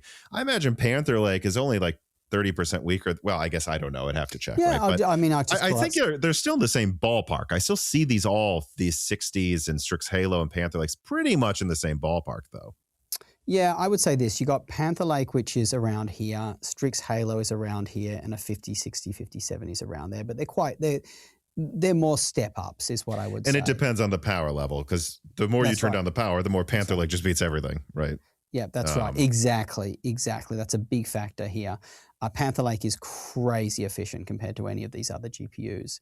But for Monster Hunter Wilds, just in case you're wondering, we tested at 2880 by 800. Again, we're testing what can you get on one of these Panther Lake laptops. First, that's what we're testing here. Now, yes, you could do the stretch upscaling by setting it to 1920 by 1080 or whatever. So XeSS Ultra Performance, we got 44 frames per second average. Now, 1% lows drops to 22, right? Okay.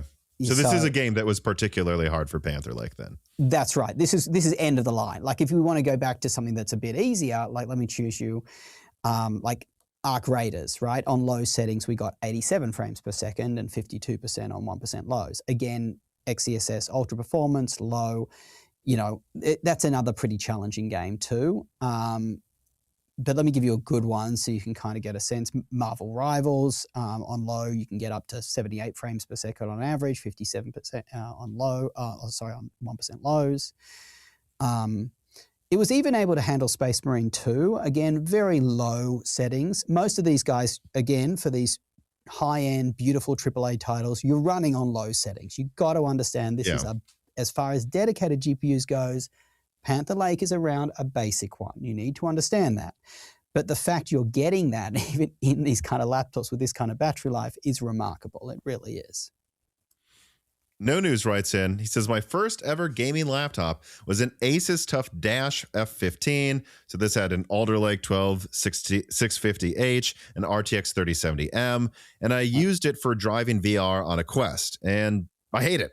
The battery drains when I shut it down. The graphics driver has not been updated for a year until I could install the generic Nvidia driver finally.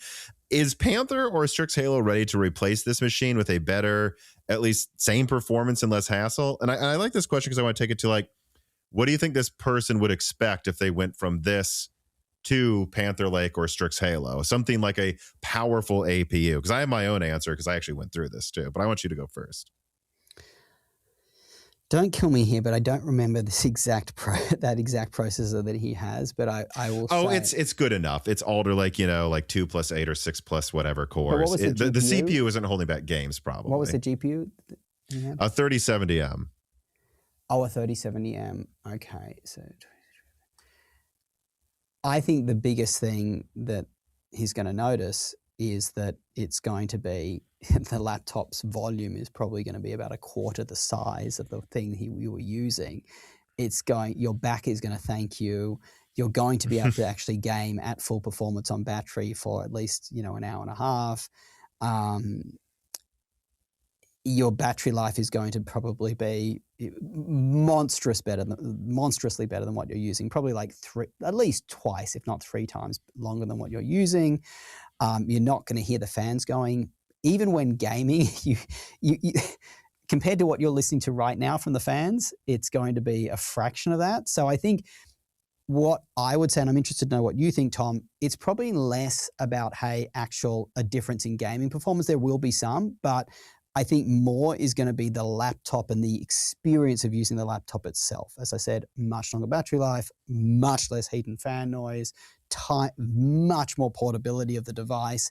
I think those things will be very apparent if you were to move to Panther Lake. And I know the Tough chassis pretty well, the Asus Tough chassis. Yeah. Yeah, I mean, I would say that it was probably 2021 or something, where late 21, I want to say, I got an RTX, was it 20? I don't know. No, maybe it was 2019. Yeah, it's probably 2019. I got an RTX 2060 laptop. There was a Comet Lake 6-core. It was an HP one. It was actually a pretty thin and light 15-inch. They managed to cram quite a bit into this thin 15-inch, and I loved it. For years, I thought this thing was great. I could play any game I wanted on the go. And then it got older and older, and then Minis Forum sent me a Hawk Point tablet, and I immediately stopped using the old laptop within like a month, just because in terms of usability, it was just better. Like there was just no, they wouldn't randomly turn on the fans to cool the 2060 or this 14 nanometer Comet Lake thing. Like it was just better. And now that I have Strix Halo, having had dedicated GPUs before, for me, it's the consistency. Like when you get a high-end APU laptop, your performance is just consistent. There were times where I'd boot up games and then I just get half the performance I did the day before. I don't know what NVIDIA's drivers were doing, or I would look at Battlefield. You know, you would think this was a crazy one, actually, comparing it to Hawk Point. You would think that in Battlefield 2042 online, 128 player battles, always the 2060 laptop's doing better. In reality, after an hour of playing, this 6-core Comet Lake that can go to above 5 gigahertz is now below 3 gigahertz, and that's limiting my CPU so that the frame rate is struggling to hit 60, whereas even if it was in 720p, this budget APU is giving me a consistent 70 frames per second locked. It's in 720p. You know, sometimes the dynamic resolution would make it look pretty bad, but it was always at 70 and playable. And, you know, that's a much more budget device. Once you get to something like Halo or certainly Panther Lake, what you see is what you get. Your game's always going to run this well, plugged in or not plugged in. And even just if you have to plug it in for maximum performance, especially with Strix Halo to a degree as well, it's like, yeah, but still the difference between plugged in to not plugged in is so much closer than it is with a dedicated card that I just don't think you would notice. And obviously the 3070 is old enough that you're probably getting a similar level of performance or higher anyways with Panther Lake. But like the consistency you get is just ridiculous. And I don't think you'll want to go back. I just don't. Like you'll be surprised how many issues you are having was because of how old your laptop was with a dedicated GPU is my answer. Yeah, I don't, you know, it's funny from my perspective. I hear what you're saying, Tom. I don't know how much of it is the separation of the, I think what you're saying makes sense. I just haven't got any test results to back it up to say qualitative results to say that, you know, reliability of Nvidia plus a CPU versus just an APU, one is better than the other. It makes sense what you're saying. I personally don't have any data to kind of back that up. Yeah, and funnily enough, I find that stability depends so much on the laptop itself versus the components inside it. Like as most people who watch my channel would know, just the other night, like I was gaming on the Razer Blade 16, terrible frames per second. I almost threw the thing out the window. I restart the laptop. And that would happen to me with this HP laptop. And I'd just be like, why is Deep Rock Galactic running at half the performance it was yesterday? Yeah. I don't know. Sometimes I just don't know. And why. I don't know, to the point you just made, I don't know if it's APU versus the separation of GPU or the laptop itself. Obviously, I can't delve in enough to that, but I will say there are more stable NVIDIA laptops and there are less stable ones. That's something I certainly have noticed. So I've noticed it a lot between laptop to laptop is what I would say, but I don't have the, I'm not saying it doesn't happen. It makes sense what you're saying. I just don't have I personally don't have the data, you know, to show that. Well, what I would also say too, is there are just product lines that have that, in my experience, in my opinion, and it could all be anecdotal, but yeah, take it for what it is. They just have that it factor. And like with Strix Halo, it came with professional grade drivers. It has to work. Like this is going to be used by AI developers. And with that in mind, you know that thing's going to have that S tier driver support. So far, it seems like Panther Lake has that too. And you don't know, I think it's unlikely that these high-end Panther Lake laptops in a few years are going to have bad support from the OEM, whereas a budget gaming laptop, 2 years of maybe they stop releasing as many updates. That's another thing I've noticed with that sort of a laptop that maybe isn't the graphics card at all. It's just, I've just seen it time and time again with these budget gaming laptops. 2 years goes by, software support is crap. And that's probably where half of those issues I described came from. Shouldn't happen with Razer though. That's an expensive enough laptop that would make me pretty mad. Yeah.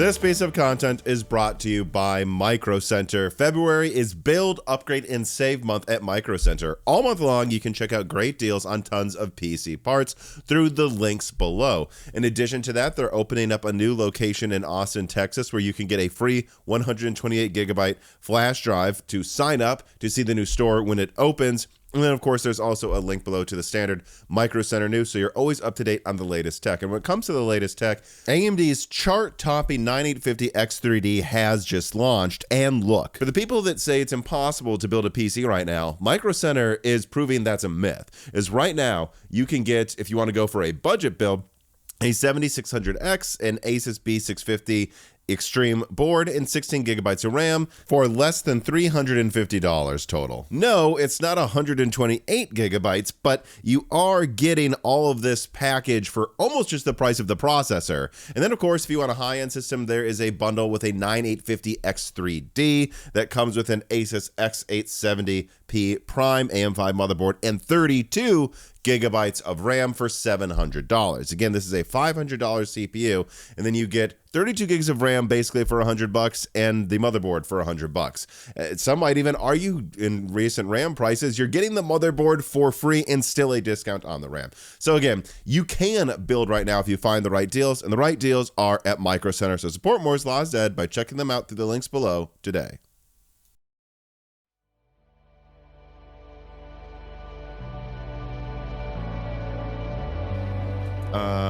Okay. I want to skip to the future then here. So Zen 6 Medusa, I mean, we can talk about the actual specs as much or as little as you want, but like just in general, it seems like we agree Panther Lake has a big winner here, assuming they can supply it, assuming there are some you can get for reasonable prices. How much better does AMD's next APU lineup, and I'm not counting Gorgon Halo, Zen 6, like their next APU lineup really have to be to both wow you and to actually take it to Panther Lake in a way that they aren't this time. And I guess another follow-up question to that I would have is like, what do you think AMD needs to focus on better that maybe is a weakness that Intel should have focused on more? I think if there is a gap in Panther Lake, I think this, you've actually hit on one already, which I think was really good. I think one is the drop down of dropping to 4-core GPUs. You really have to buy an X chip or that random Core Ultra 5 one with the H at the end to get the 10-core one to get a good GPU. So I think they're a little bit weak on that. But I think also raw CPU performance, I think a lot of people we're at a point where people would probably prefer that beefier GPU, better power saving than more raw CPU performance. I think there are people who want more raw CPU performance, but I think the average buyer is kind of okay where they are. Like we don't have a high powered GPU that needs in these laptops that needs like a super powerful CPU to kind of keep up with it, right? But I think a bit more raw CPU power could help AMD set them apart from Intel. But I think they've got a lot of catching up to do. I personally, and this is me speaking here, I already thought Arrow Lake H was a little better, a tiny bit better than say Strix Point 370 HX 375. Certainly, and it depends. It's so difficult. I think Arrow Lake HX was more special than Arrow Lake. I said that earlier. But then again, AMD doesn't really have something competing in that space. The 3D chip is hardly available in laptops, the bigger AMD one. I think, look, Intel managed to do it with Panther Lake and jump ahead. I think that AMD they've got to close these gaps. They really do. They need to be significantly more power efficient. They need to deliver a much better GPU. And we've got to remember that by the time they come out, Intel's halfway, one would presume, to, as you said, Nova Lake, right? So I think AMD's got some serious catching up to do at this point. I don't know the specifics. I mean, Tom, you and this is one of the things I think is very different to your channel versus mine. You know, laptop, there's rumors, something's announced, something tested, and people buy something. I'm more over here, and I think your channel's more over here. And so you probably know a bit more about this than I do, you know? Yeah, and it's funny because my brain thinks in this weird way where I kind of think in like time is a flat circle. Like I'm not thinking what's competing now. I'm also thinking of like well, I'm already thinking almost as if Zen 6 is here when it isn't, which is a funny thing. And sometimes I even forget if it's out. Obviously, no, Zen 6 isn't out, but sometimes I'll forget if something's launched yet or not, or like when I learned about it versus when it was official. But I think I think you might find this interesting. Like one thing that I think is hopeful about the Zen 6 APUs, assuming they come out in a reasonable time. I'm concerned AMD isn't going to get them out quickly enough. Because if they're like competing with Nova or Razer, like by the time they're out, it's like, well, I don't really know how special they are if by then Intel's already 2 steps ahead from where they are now. But what I would say is a major weakness, which you touched on earlier with the current Zen 5 APU, is there's Strix Point, which really it needed more bandwidth for the GPU. And that was there, and and therefore which RAM you gave it really determined if its graphics were at all competitive with Intel. Whereas Intel, and maybe this is because they're a dominant player, they could more easily do this. They made sure Lunar Lake had good RAM so that it did perform well. You can say, oh, well, of course Lunar Lake's doing as well as Strix. It's using 30% faster memory. That's not fair. It's like, well, but at the end of the day, it's about which laptop you can buy, and Intel managed to supply the faster RAM consistently. What I think I'm seeing here when I look at like my Zen 6 Medusa information, which I have pulled up next to me, is I think there's going to be less weaknesses in support. So there's still going to be Medusa Halo, and that's this interesting like 3 nanometer 48 compute unit RDNA 5, like 384-bit bus. It's actually insane. Like that's going to be really powerful. Godspeed getting support for it. They've got to try harder than they did this time. But what's interesting is they're actually going to a kind of similar thing to what Panther Lake's doing, by the way, is Medusa Point, from what I've seen, has only 8 compute units. So actually going backwards from 16, but it can add a 12-core chiplet to get to 22 cores total. And they assume you do that if you pair it with a GPU. If you don't, then you'd keep the base 10 cores without the extra chiplet. And that'd just be kind of like a Kraken or a 4XE Panther Lake competitor. Well, in that same socket, there's something called Medusa Halo Mini, and that is 24 compute units. And that has, I believe, 14 cores or something. So it's like that uses the same socket as Medusa Point. And I think that's been the biggest weakness of Strix Halo is they needed these bespoke designs that if you were someone like Asus or HP, or that's it, and you actually put all the effort into it, yeah, Halo's fantastic, but you had to have that buy-in from the OEM to design an entire laptop around it, which is very hard for AMD, who is only 1/5 of the market, to get them to do. What excites me that I've been thinking about recently here, after seeing Panther Lake, is at least Medusa Halo Mini, which should be substantially faster than Panther Lake in graphics, shares the same socket as Medusa Point, meaning you don't need to build around it. If you do, I'm sure it would be better. But at least then if you go to like Dell's website and you're configuring your laptop, you can choose between the typical one, or you can upgrade to the one that gives Panther Lake and maybe Nova Lake a run for its money in graphics. And that didn't require Dell to build a new laptop, because apparently AMD is not good at getting OEMs to build new laptops. Yeah. I mean, from my perspective, Tom, I think we're just, as I said to you before, I think because my channel is so focused on buying decisions, right? We're really on, I've seen historically, like Meteor Lake, we were promised so much more than what we got. Yeah, that was one of the biggest disappointments in my life, honestly.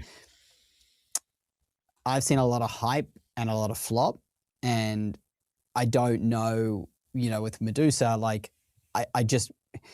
And again, it's. I think it's stylistically a difference in our channels too. Like, my team is really predominantly testing the laptops that you can buy now. So that's where our focus is. So in this one, I don't have any kind of thoughts yet, and I don't know enough information about it. Well, but I mean, you have to admit, right?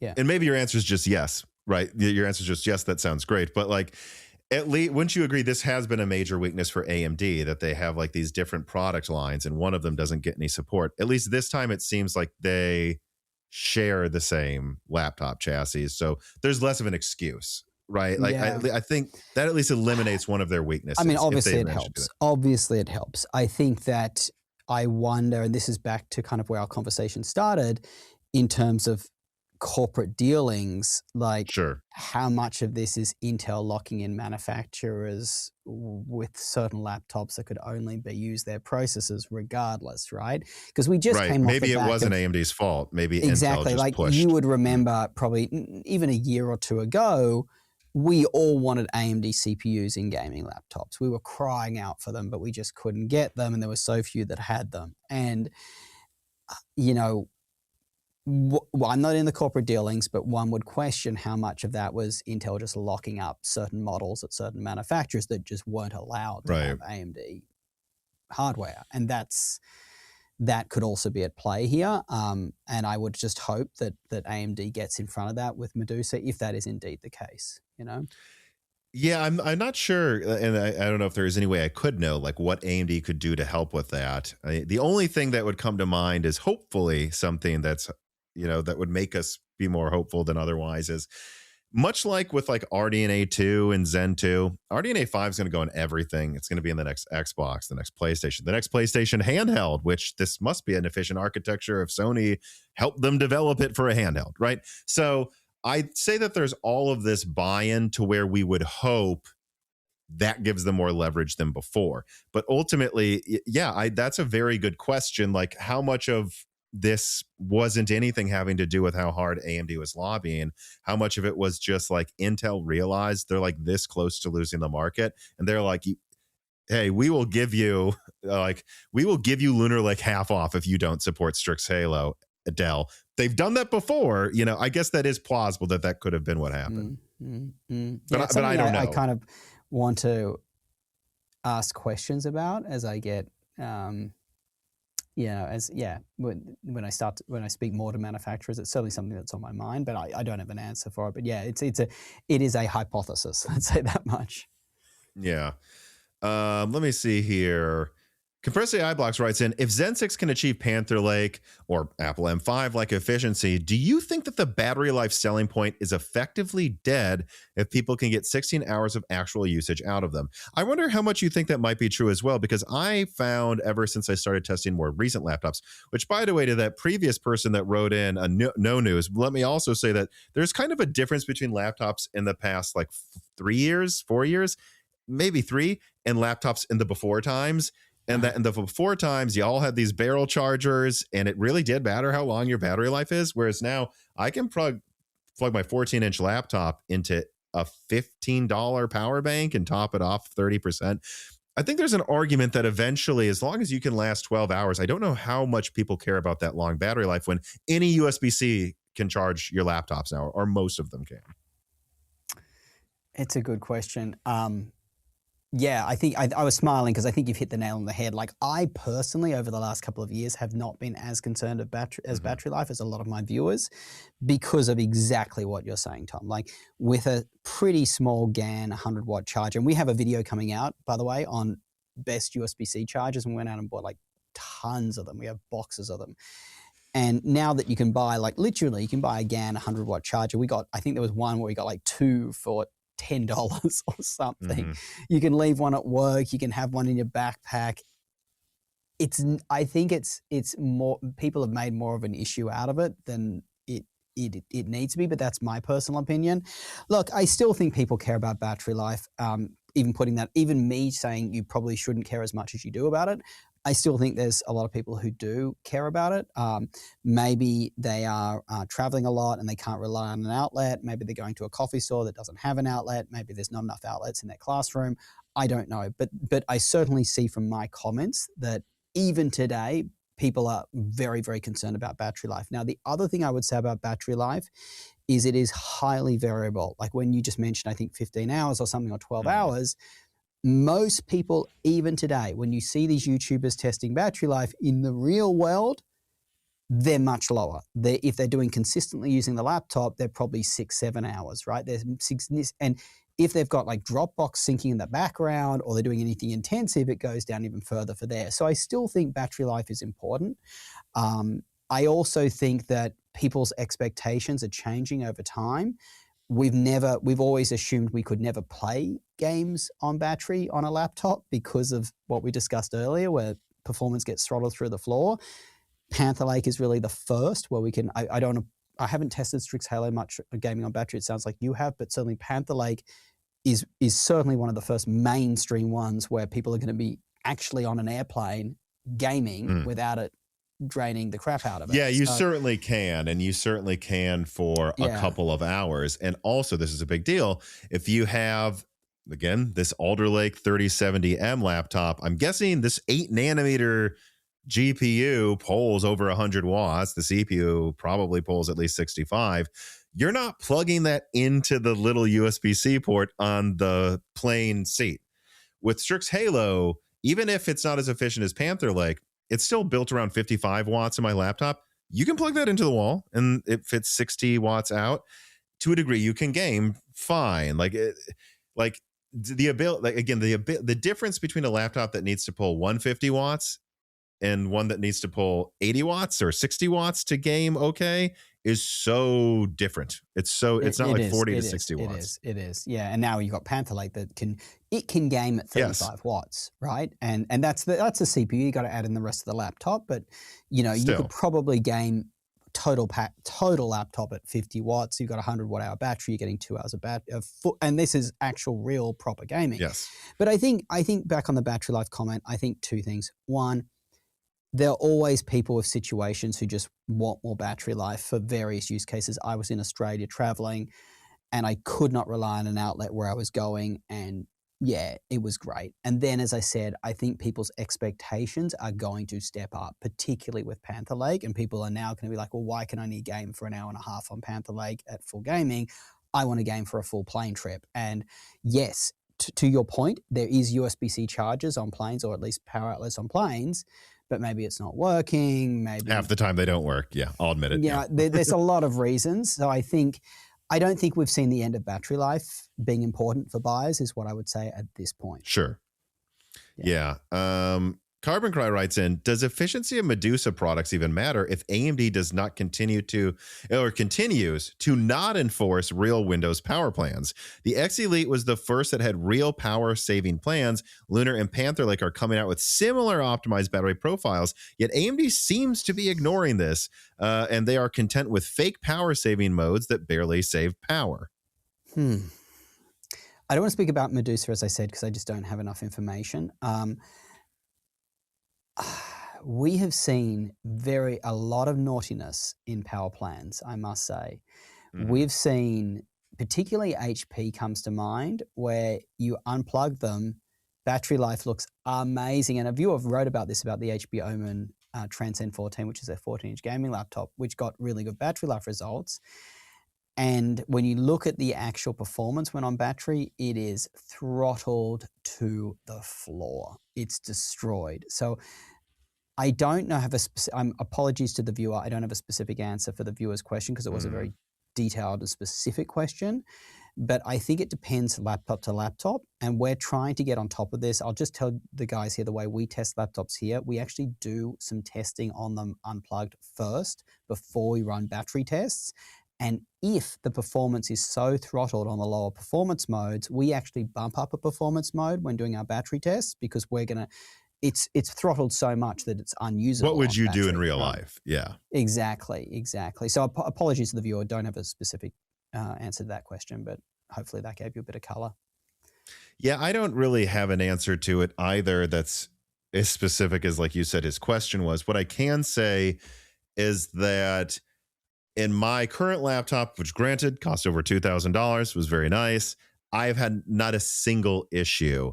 And I would just say that AMD probably needs to figure out whatever the resources were that made Halo perform consistently and decide, are we serious about taking more market share? If we are, we need to put forth that effort towards the whole lineup so that the AMD brand is seen consistently as a certain whatever. I would say Nvidia might want to consider putting more effort into this. As like you've said, it's all over the place, especially there as well.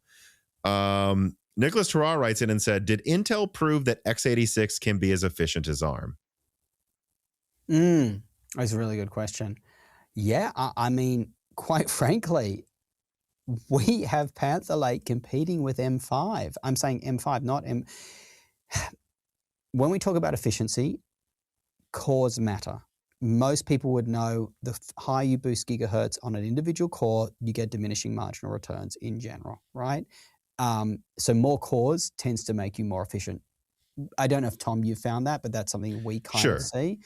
But I would say, just looking at M5 versus X9 Panther Lake, M5 is really bringing it pretty friggin' close to Apple. They really are. Like, it depends. In our video, I think we found creator tasks. Apple still had a pretty good margin.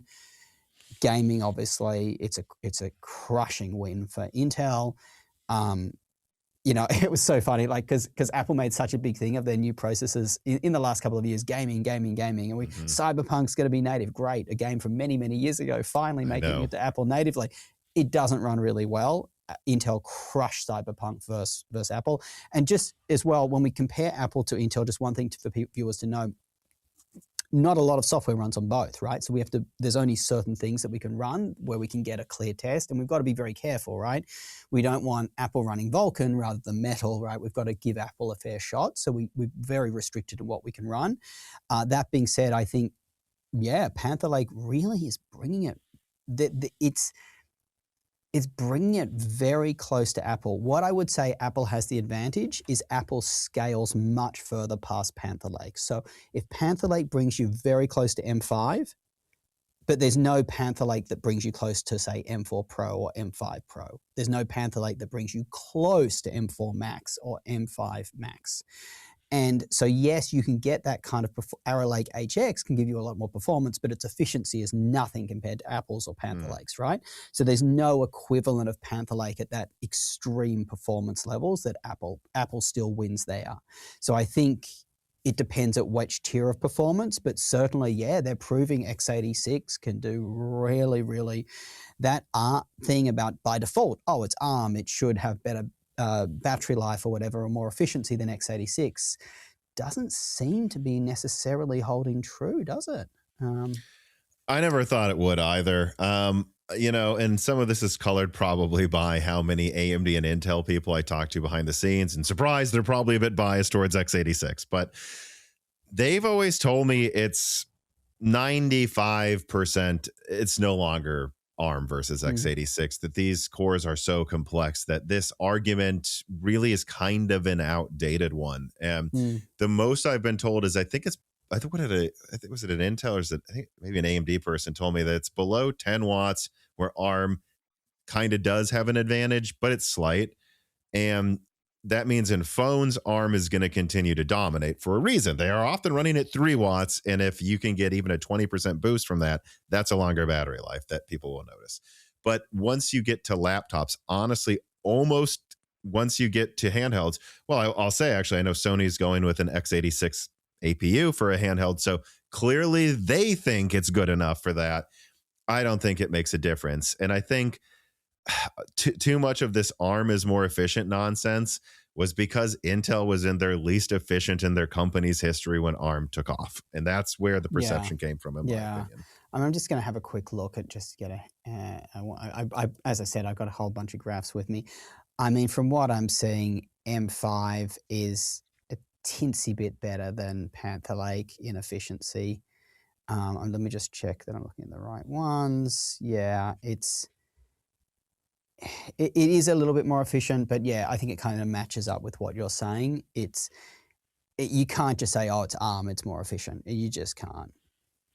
So this brings me to one of the final things I wanted to ask you about here, and that's Nvidia N1X. I mean, there's been hype over Nvidia making a laptop APU since I think I leaked 2 years ago or more. They were going to do it. And now here we are, and it is still not out. And yet there are rumors that come out every week that it's going to come out anytime now. Honestly, I don't really know. From what I've heard, it still has tons of bugs and issues. But I think what we can say now pretty firmly is I don't think ARM's giving N1X an advantage.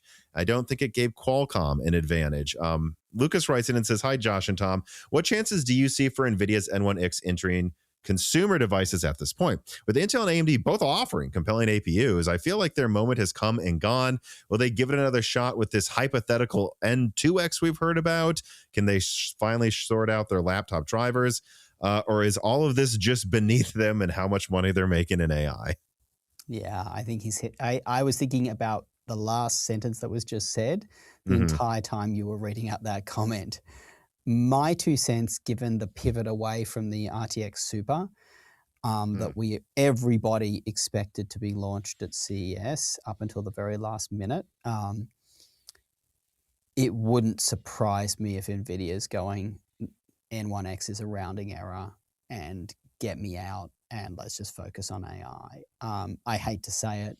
I think also Nvidia, I would presume, and again, this is completely hypothetical, are looking at what happened with Qualcomm, that it kind of, Mhm. I use the term loosely, fell a bit flat. I wouldn't say it fell flat, it fell a bit flat, right? That there's a whole lot of work to get gaming properly running on ARM for PC gaming. And I know it's Nvidia, but they even struggled with drivers for the 50 series. That took, like, as I said, 3 to 6 months to stabilize. What are we going to look at for stabilized drivers on N1X? I mean, 2 years? Like, sorry, I'm being completely hypothetical here, but I think you can hear my concerns. I don't know how much Nvidia really wants to be in the consumer space right now. They don't talk about it a lot. I'm not, I would say as a channel, when we look at what we're expecting to cover this year and we allocate resources around it, we're not really thinking much about N1X at this point, is what I would say, for all the reasons that I've just mentioned. Yeah, I mean, yeah, two things come to mind. Number one, God, I'd have to look. I'm actually, while you're talking, I was trying to like find what's the oldest thing I can find. November 2024, so a year and a half ago almost, I was putting out performance benchmarks of the APU from Nvidia. So that's how long. And I've put out pictures a year ago, pictures of it from the lab. Like, so they've been sitting on this thing forever. And I just continue to hear that it has stability issues. And so, I mean, I guess the question I would ask myself, is there any evidence that they're taking this more seriously this month versus last month versus 18 months ago? And I don't see the evidence behind the scenes. And I said this in the video I put out this past Friday, like, if I'm hearing this thing might get now delayed from Q1 to Q3, and if it was going to come out in Q1, where's the leak of like someone holding an Alienware laptop with it in there? You know, like, you would think those pictures would be emerging by now. So I just don't think it's close to ready. And now, not only is Strix Halo out, but also Panther Lake's out. Gorgon Halo will be out by the time this launches. We might be on the heels of Zen 6 Halos being out. This thing isn't going to feel special anymore. And Jensen knows he can't launch this like Qualcomm. It has Nvidia. From what I heard behind the scenes, they want to brand Nvidia laptops from Alienware or something as Nvidia laptops. They want them to not put Alienware on it. They want it to feel like it's their own Apple brand. If they want to be that boisterous about it, it can't launch unless it's perfect. Yeah. And I think what worries me, and this is always my worry with upcoming products, is Panther Lake is here today and it's amazing. And, you know, how much longer are they going to leave this? If they leave it a whole nother year and a half, the successor to Panther Lake will be out, and goodness knows how great that's going to be. Yeah. I mean, it's going to have a tough time. I mean, as I said, if I was a gaming handheld manufacturer, and I don't know much about the AMD side, as I said, certainly Panther Lake, I would be trying to push that into a 1920 by 1080 gaming handheld screen, maybe running at 25 watts, like maybe even 20 watts. I mean, I think Panther Lake in a gaming handheld is going to be, and I know you're talking about the Alienware, more obviously higher performance ones, but I think like your 14, 16-inch laptops. Yeah, no, I got that. Yeah, no, I got that. Where I was going with my original comment was, if they leave it more than a year and a half, they're going to have a different set of competitors to compete with, and that's going to be a problem too, right? What was good and amazing in 2024, if there's a successor to Panther Lake, is probably going to be pretty rough in 2027. Yeah. AI Generated Fish writes in and says, with Strix Halo, it appeared AMD was trying to get a foothold in the gaming market by bundling their GPU instead of hoping OEMs would buy Radeon. And with Panther Lake being good and Nvidia throttling supply right now for AI, I don't know, just in general, do you see Nvidia significantly losing laptop market share this year? And does this set the table for Nova Lake and Medusa to further push them out of dedicated laptop gaming? So I was thinking actually about this. I don't know how much supply there will be of Nvidia, Intel, etc. Supply could affect a lot of players. Right, we I just still don't know the supply side. That's the problem. One thing I was thinking of is if Nvidia supply is a lot worse, then perhaps we might see game developers more optimizing their games for lower hardware, more baseline hardware like Panther Lake. As I said, we see there's the way we break it up on our website, Best Laptop, I shouldn't promote it, but whatever. On our website, we have like poor performing GPUs, we have base performing GPUs, we have good performing GPUs, and we have high end ones. Good ones is more like the 5060, 5070, 5070 Ti would probably put in more the high performing ones. Base ones is more your 5050, now Panther Lake, which is new for integrated GPUs to even be there. And Strix Halo, again, I think of it as a different, it's kind of in between the two. Strix Halo is a tough one. The biggest issue with Strix Halo, honestly, Tom, and I hope it's going to be solved a bit more this year with the tough A14 coming with it, it's just not available. It's like this non-existent thing. That's the problem. Not for what gamers want to pay, right? No, like not in $1,500 laptops. Very true. Very true. And it's just hard to find. And so I think we may, depending on shortages, we may see game developers more heavily focused on optimizations and things like that, and what kind of hardware can they expect their game to be running at, and maybe they're going to tone it down a bit so more will be ran at that kind of base level, at that the X9 X7 level for Panther Lake. The other thing I was going to say in this, I think now if I was in the gaming lab, if I was a gamer and I was buying a laptop today, I really probably wouldn't wait. If I found a good deal, and may I mention our website, Tom? Do you mind? Yes, of course you can. So we have this website, bestlaptop.deals. It may, we do a huge amount of work there, and basically we try to track all the laptops. Right now it's very heavily US based, and we track prices over time. So do check that price tracker. And what we do is, if you can see that a gaming laptop is still a really good deal, guys, I would kind of snap it up, honestly. I think I'm hearing, and I speak to a lot of people in the industry, I'm hearing really rough times are coming. And if you can find, say, my favorite one, I like the Legion 7i, even though it's only got a 5070, it's got that Intel HX processor. If you can find that for something like 1,500, 1,006, snap it up. At the higher end, we've seen some, if you can find I saw the other day the new Zephyrus, I think I saw it for like $4,000 or something. If you can find, definitely check Best Laptop Deals, have a look at the price tracker over time. Even if you're like $100 to $200 higher than what it was being sold at Black Friday, it's still going to be, I'm talking about good gaming laptops here, it's still going to be a pretty good deal in today's dollar terms. If I was considering buying a gaming laptop, even over the next 12 months, I'd probably accelerate that purchase, is what I would say from what I'm hearing. Yeah, especially if you're someone who needs CUDA. I put out videos about this. From what I'm hearing, Nvidia is basically piecing out of the graphics market this year. They're just gone. Yeah. So if you need an Nvidia laptop, get that now. What I will say as well is, the Strix Halo thing, there is only so far 2 laptops you can get, the Asus tablet and the HP Business one. I have the HP Business one. It started at 4,000, 8,000. I got it for like 2,200. And I have seen it go below 2,000 on these weird deals. I've seen the Asus one too. Someone who's actually, I think I can say, Melodic Warrior, who wrote into this episode, he said he managed to get the 395, I think 64 gigabyte model for 1,700. what That's the really heck? I mean, That's really and good. so there's something weird with Strix Halo on eBay, especially. You'll find these official Asus HP warranted deals. Sometimes HP does a crazy deal. Like, so if you can find those are really good deals.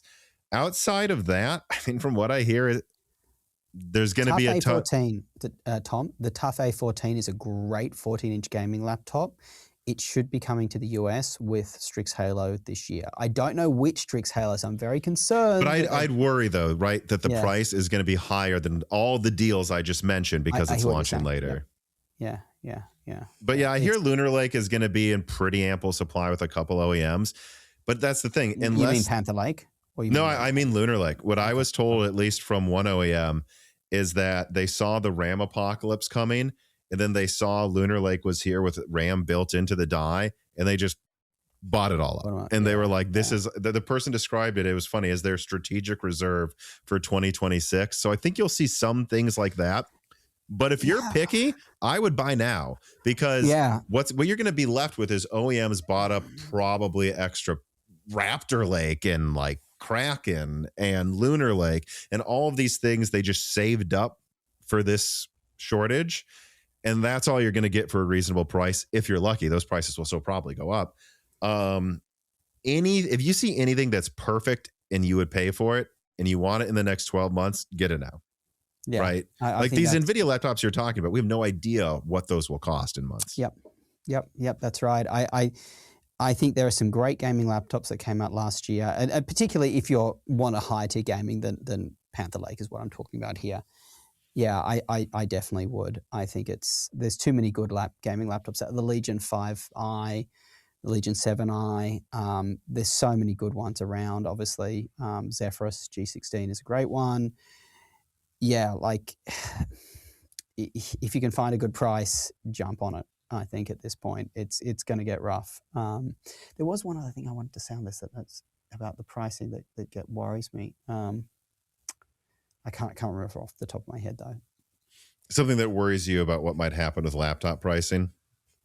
Yeah, I mean, this wasn't what I was going to say, but I think one thing that concerns me is if we do see greater changes in laptop pricing, I'm very concerned that more and more people will buy laptops on a loan versus buying them cash like they do today.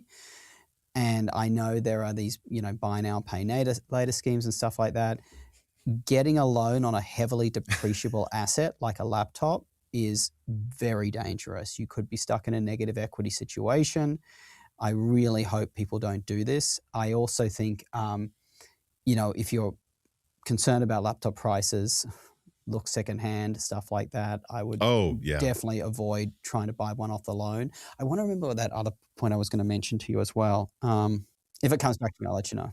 Yeah. All right. We'll do one more then. I'm not going to read the whole question. I'm just going to summarize it. I think it was from Compressed AI Blocks. And it was basically, do you think this AI push was a major mistake by a lot of these companies? We're seeing Dell announce that they're moving away from focusing on AI as part of their branding. I'll say, too, the funniest example I've given of useless AI marketing, and I think I saw it in a hotel room last year, is like this woman buys an AI laptop and uses it to make a bunch of drones make a butterfly in the sky. And I'm like, oh, yes, because every mom going to soccer practice needs a laptop that can control a butterfly, drones making a butterfly in the top of New York skyline. Like, what are we even advertising? No one buys a laptop to do this, And I think there's a real question here if the NPUs do those even need to be on these laptops? Because we're getting to a point where at first it made some sense for like maybe Phoenix and Meteor Lake to try to have these early NPUs. They were never used pretty much ever. And now we're to this point where like Strix Halo has 50 tops. I think Gorgon will get to 60, whatever. But at the same time, by the time we get to Zen 6 and certainly Nova Lake laptops, you have enough tops to run Copilot and everything in the GPU. In fact, this is something you probably didn't see because it doesn't have to do with laptops, but like something that I confirmed about RDNA 5 and the PS5's design is the PS5 might not have an NPU. I'm not 100% sure, but it sounds like it might not. And they're just designing RDNA 5 to be good enough at running AI stuff that whatever you would want to do for like, not PS5, whatever you'd want to do for the PS6 with AI, they'll just throw it to the GPU. And like, well, APUs are going to have GPUs good enough to do that in a year. Did we ever need these NPUs and x86 APUs? They never helped with the marketing. And by the time they're going to be used, the GPUs might be better at it anyways. Yeah. I wish I knew from a engineering, and I should spend the time to look into this, what are the actual, look at the APIs for the NPUs and look at the engineering of the NPUs versus a GPU.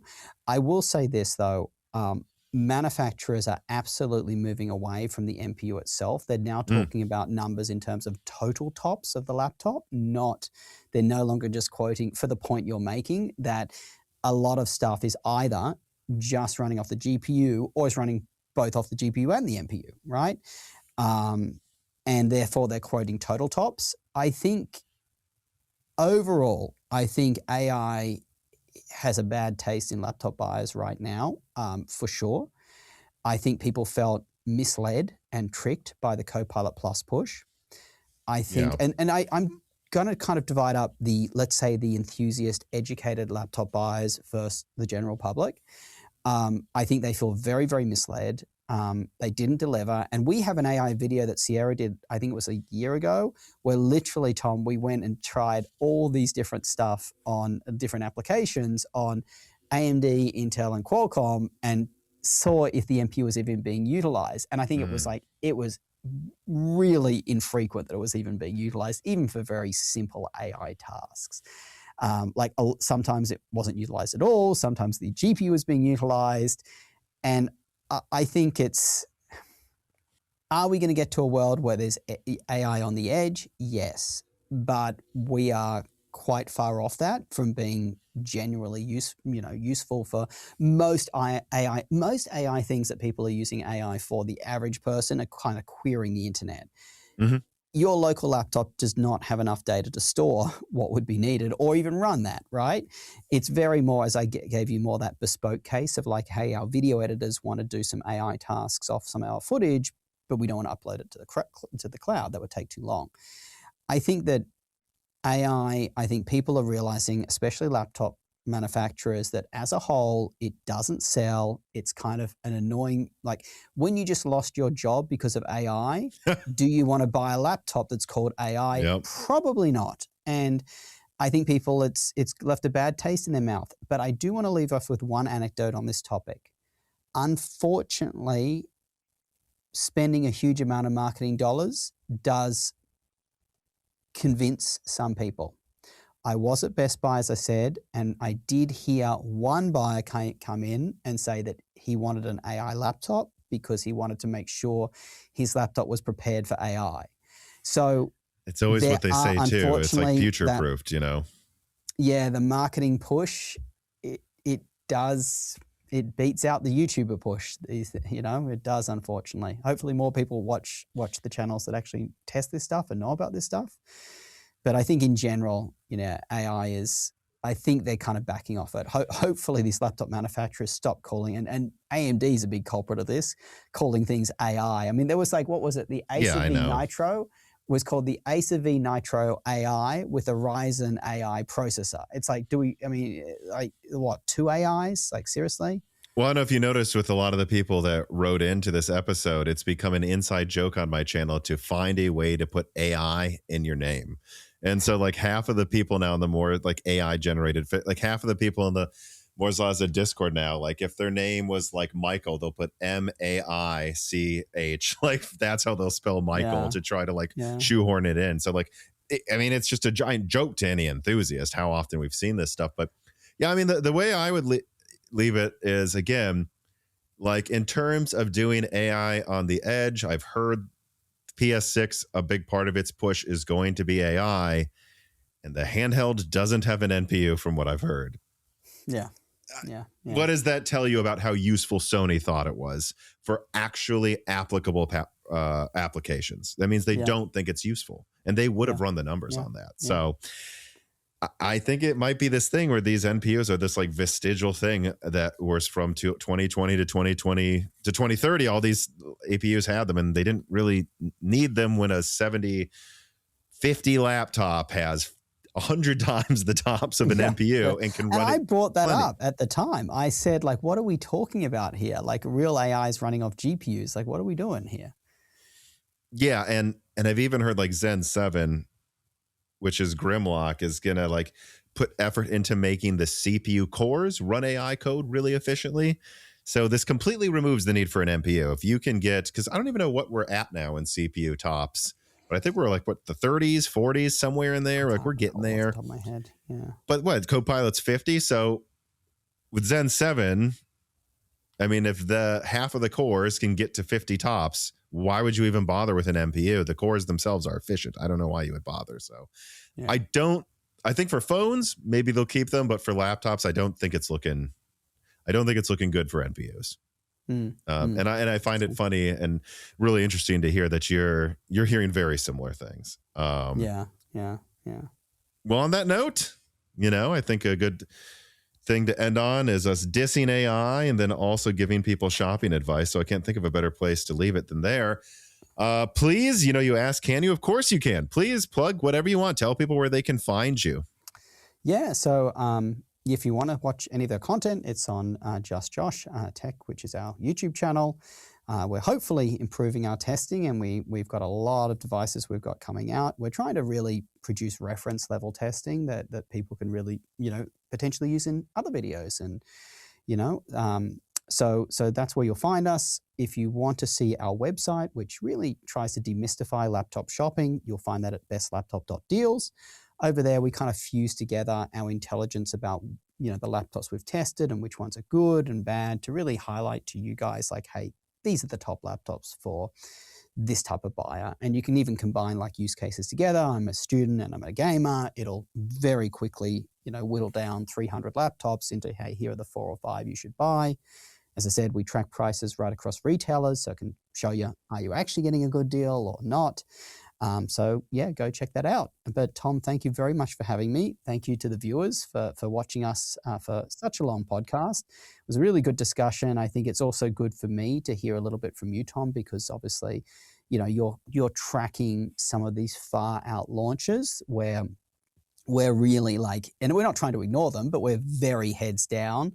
And just a little funny thing for the viewers. I remember, Tom, you were trying to get some, discuss something with me, and I kind of got a little bit testy with you because I was like, we were so busy trying to get that video out, and we had 10 laptops here. We're very much heads down trying to get testing out. So I apologize if I was a bit grumpy with you, but with that, but no, but and I realized it was like, oh. And correct me if I'm wrong here. It's like, oh, but you're taking this as we have to do this, whereas my whole job is just asking questions, and so you can take them as a dime a dozen when I ask one. Like, answer it tomorrow. I'm not assuming you have to do this before we talk. Like it's like that's all I do is like, what's an interesting question, not what's happening right now. Although I certainly do talk about what's happening now as well. But yeah, that's why I like talking to people like you too. Is because I've seen this on so many YouTube channels. I think. Especially people who do more pundit-y stuff like me, your opinions really, I'll say you get pretty far up your own ass pretty quickly if you don't start talking to different people every week to ground you. Like, this is what's actually happening, and this is an outside opinion. Have you considered this? If you haven't, have you just been smelling your own farts for a month? Maybe you like you need to talk to as many people as possible to make sure that your opinions stay grounded. So I really appreciate you coming on. And likewise, we could miss something, so it's good to hear a different perspective. Like, hey, have you thought about this, or have you tested that? We're putting that into the melting pot. But boy, we have a lot of laptops to test. You can see, like, I'm kind of almost losing my hair over this. We got a lot that are coming in this year. Hopefully they're actually going to be available on the shelves. My biggest worry is like, I've seen people testing like the Asus ExpertBook Ultra, which is a very exciting laptop from CES, which we thought was exciting, but it's not available for 3 months. Like, why are we doing a review on it? Like, it's not something that people can buy. So I think I'm definitely worried about laptop supply this year for sure. It's going to be an interesting year. It's going to be a very interesting year. Well, the good news for you and in your favor for the type of content you do is I think laptop supply is going to be significantly better than desktop supply. Oh, my goodness. So at least people will be looking at what laptops to buy more often than desktop, even if they have to pay extra. So selfishly, that's good. But I will say again, though, yes, everybody, thanks for watching, for listening. Like, share, subscribe, hype points. Consider joining the Patreon to ask us like Josh questions and to get access to die shrinks, and subscribe to Broken Silicon to your podcast app of choice. But otherwise, thank you everybody for watching. Thank you for listening, and have a good rest of your week, everybody. This podcast was brought to you by the YouTube channel and website Moore's Law is Dead. Moore's Law is Dead and Broken Silicon are trademarks of their creator, Tom. That guy is me, and I am indeed the creator, editor, writer, and showrunner of Moore's Law is Dead podcasts, videos, articles, and other media. However, it's not just me. Moore's Law is Dead is a team, with Broken Silicon co-hosted by my brother Dan, audio editing by Gerard Cortez, renders being done by the industrial designer Jean-Philippe Clermont, and special assistance is also provided by Carmen Cry and Carrie Nosugada as well. Find all of our information at www.mooreslawsdead.com on the About/Support page. In the event you do want to hire me for consulting work, hire Gerard for audio work, hire Jean-Philippe for industrial design work, or you're interested in working with Carbon Cry or Carrie Nosugada as well. You can also find our long-term sponsors on that page if you want to show them some love for putting food on our tables. Or you can also mail us some love. You can send letters or hardware donations to the following address: Moore's Law is Dead, P.O. Box 60632 in Nashville, Tennessee, zip code 37206. Although, to be honest, the best way to show Moore's Law is Dead some love is to support us on Patreon. Patrons are what makes Moore's Law is Dead content truly possible. Every month, and really every day, depending on who you're talking about, me, Gerard, Dan, and Jean-Philippe are working tirelessly to provide a steady stream of content that we could not keep doing unless we knew the work was possible without being reliant on sponsors dictating every little thing we put out. Don't get us wrong, we love our sponsors, but we love directly working for you, our fans, much more. If you have any extra money, even a couple free dollars a month, consider supporting us directly on Patreon. Those couple of monthly dollars will get you access to the exclusive podcast Die Shrink, voting on subjects of future podcast episodes, the ability to ask guest questions, and of course, access to the Moore's Law is Dead Discord full of like-minded people who I am sure would love to meet you.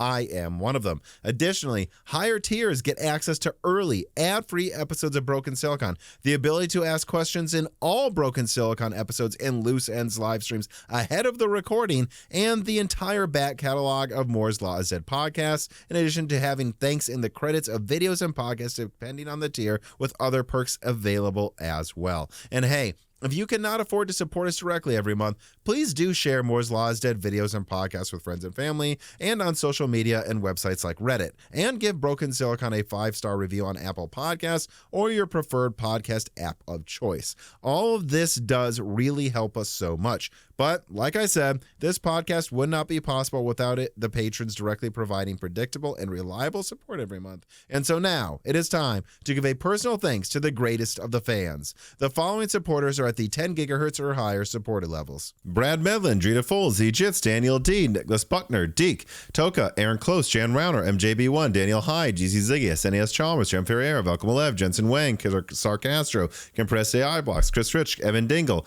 Hal Buma, Shredbird, Semi Molas, Chrysanthenos, Curry King 3, The Boss Haas, Tommy, Jonathan, Jake 223, Jake Martin, Zlicky, Gamers Unite, Ian Clifford, Meat and Pork, Tim Robb, Travis Gooding, Amiable Chief, Winwing, Ishid, Zutsu Taylor, Mads, Patty Cates, Greg, Michael McGee, Stephen Coates, Mark Mitchell, James Anderson, Mark Raidmaker, Salty Internet Pirate, Henry Zhang, Wesley Sager, Cameron, Michelle Pell, Hexapuma, Teak Autumn, Reginald Ari, Matthew Cassells, Winstar, Little Jeremy, James I. Raider, Shay, Milton, Brett Jones, Chuck Glitton, Stephen Dick, Mac Daffy, Justin Bustle, Austin Haggerty, Joe Foot, Brian Scanlon, Harlan, Brian Wright, Slushbot, Jansen Angema, John Swim, The Forbidden Juice, RB Racer, Dan M, 1988, Bing Bong 3, Solarized 80, Elber Gunn, Keekum, Sprutnik, Brian P, Hoodat 42, Cornsters 671, Penta Winter, Omega Doge, Huger, Ender Kiwi, John Wick Boomstick, Mr. Tiger, Smash Axley, Penguins Love AI, Porcelain Oats, Nick Zeus Mania, Charles Russell, Kareem El Masri, AI Soldier 789, Rye Hill, Chi Bowles, Bespoke Exclamation Point, Magnolis, Regkusis, Kevin Koontz, Fred Berger, Jonathan Harris, Kylan Raishal, Kainush Katgani, Johnny Trans, Zubar Ahmed, Josh, Arkeo RK0, Zephyrin, Angel of Cake, and of course, thank you to Sahara for the music.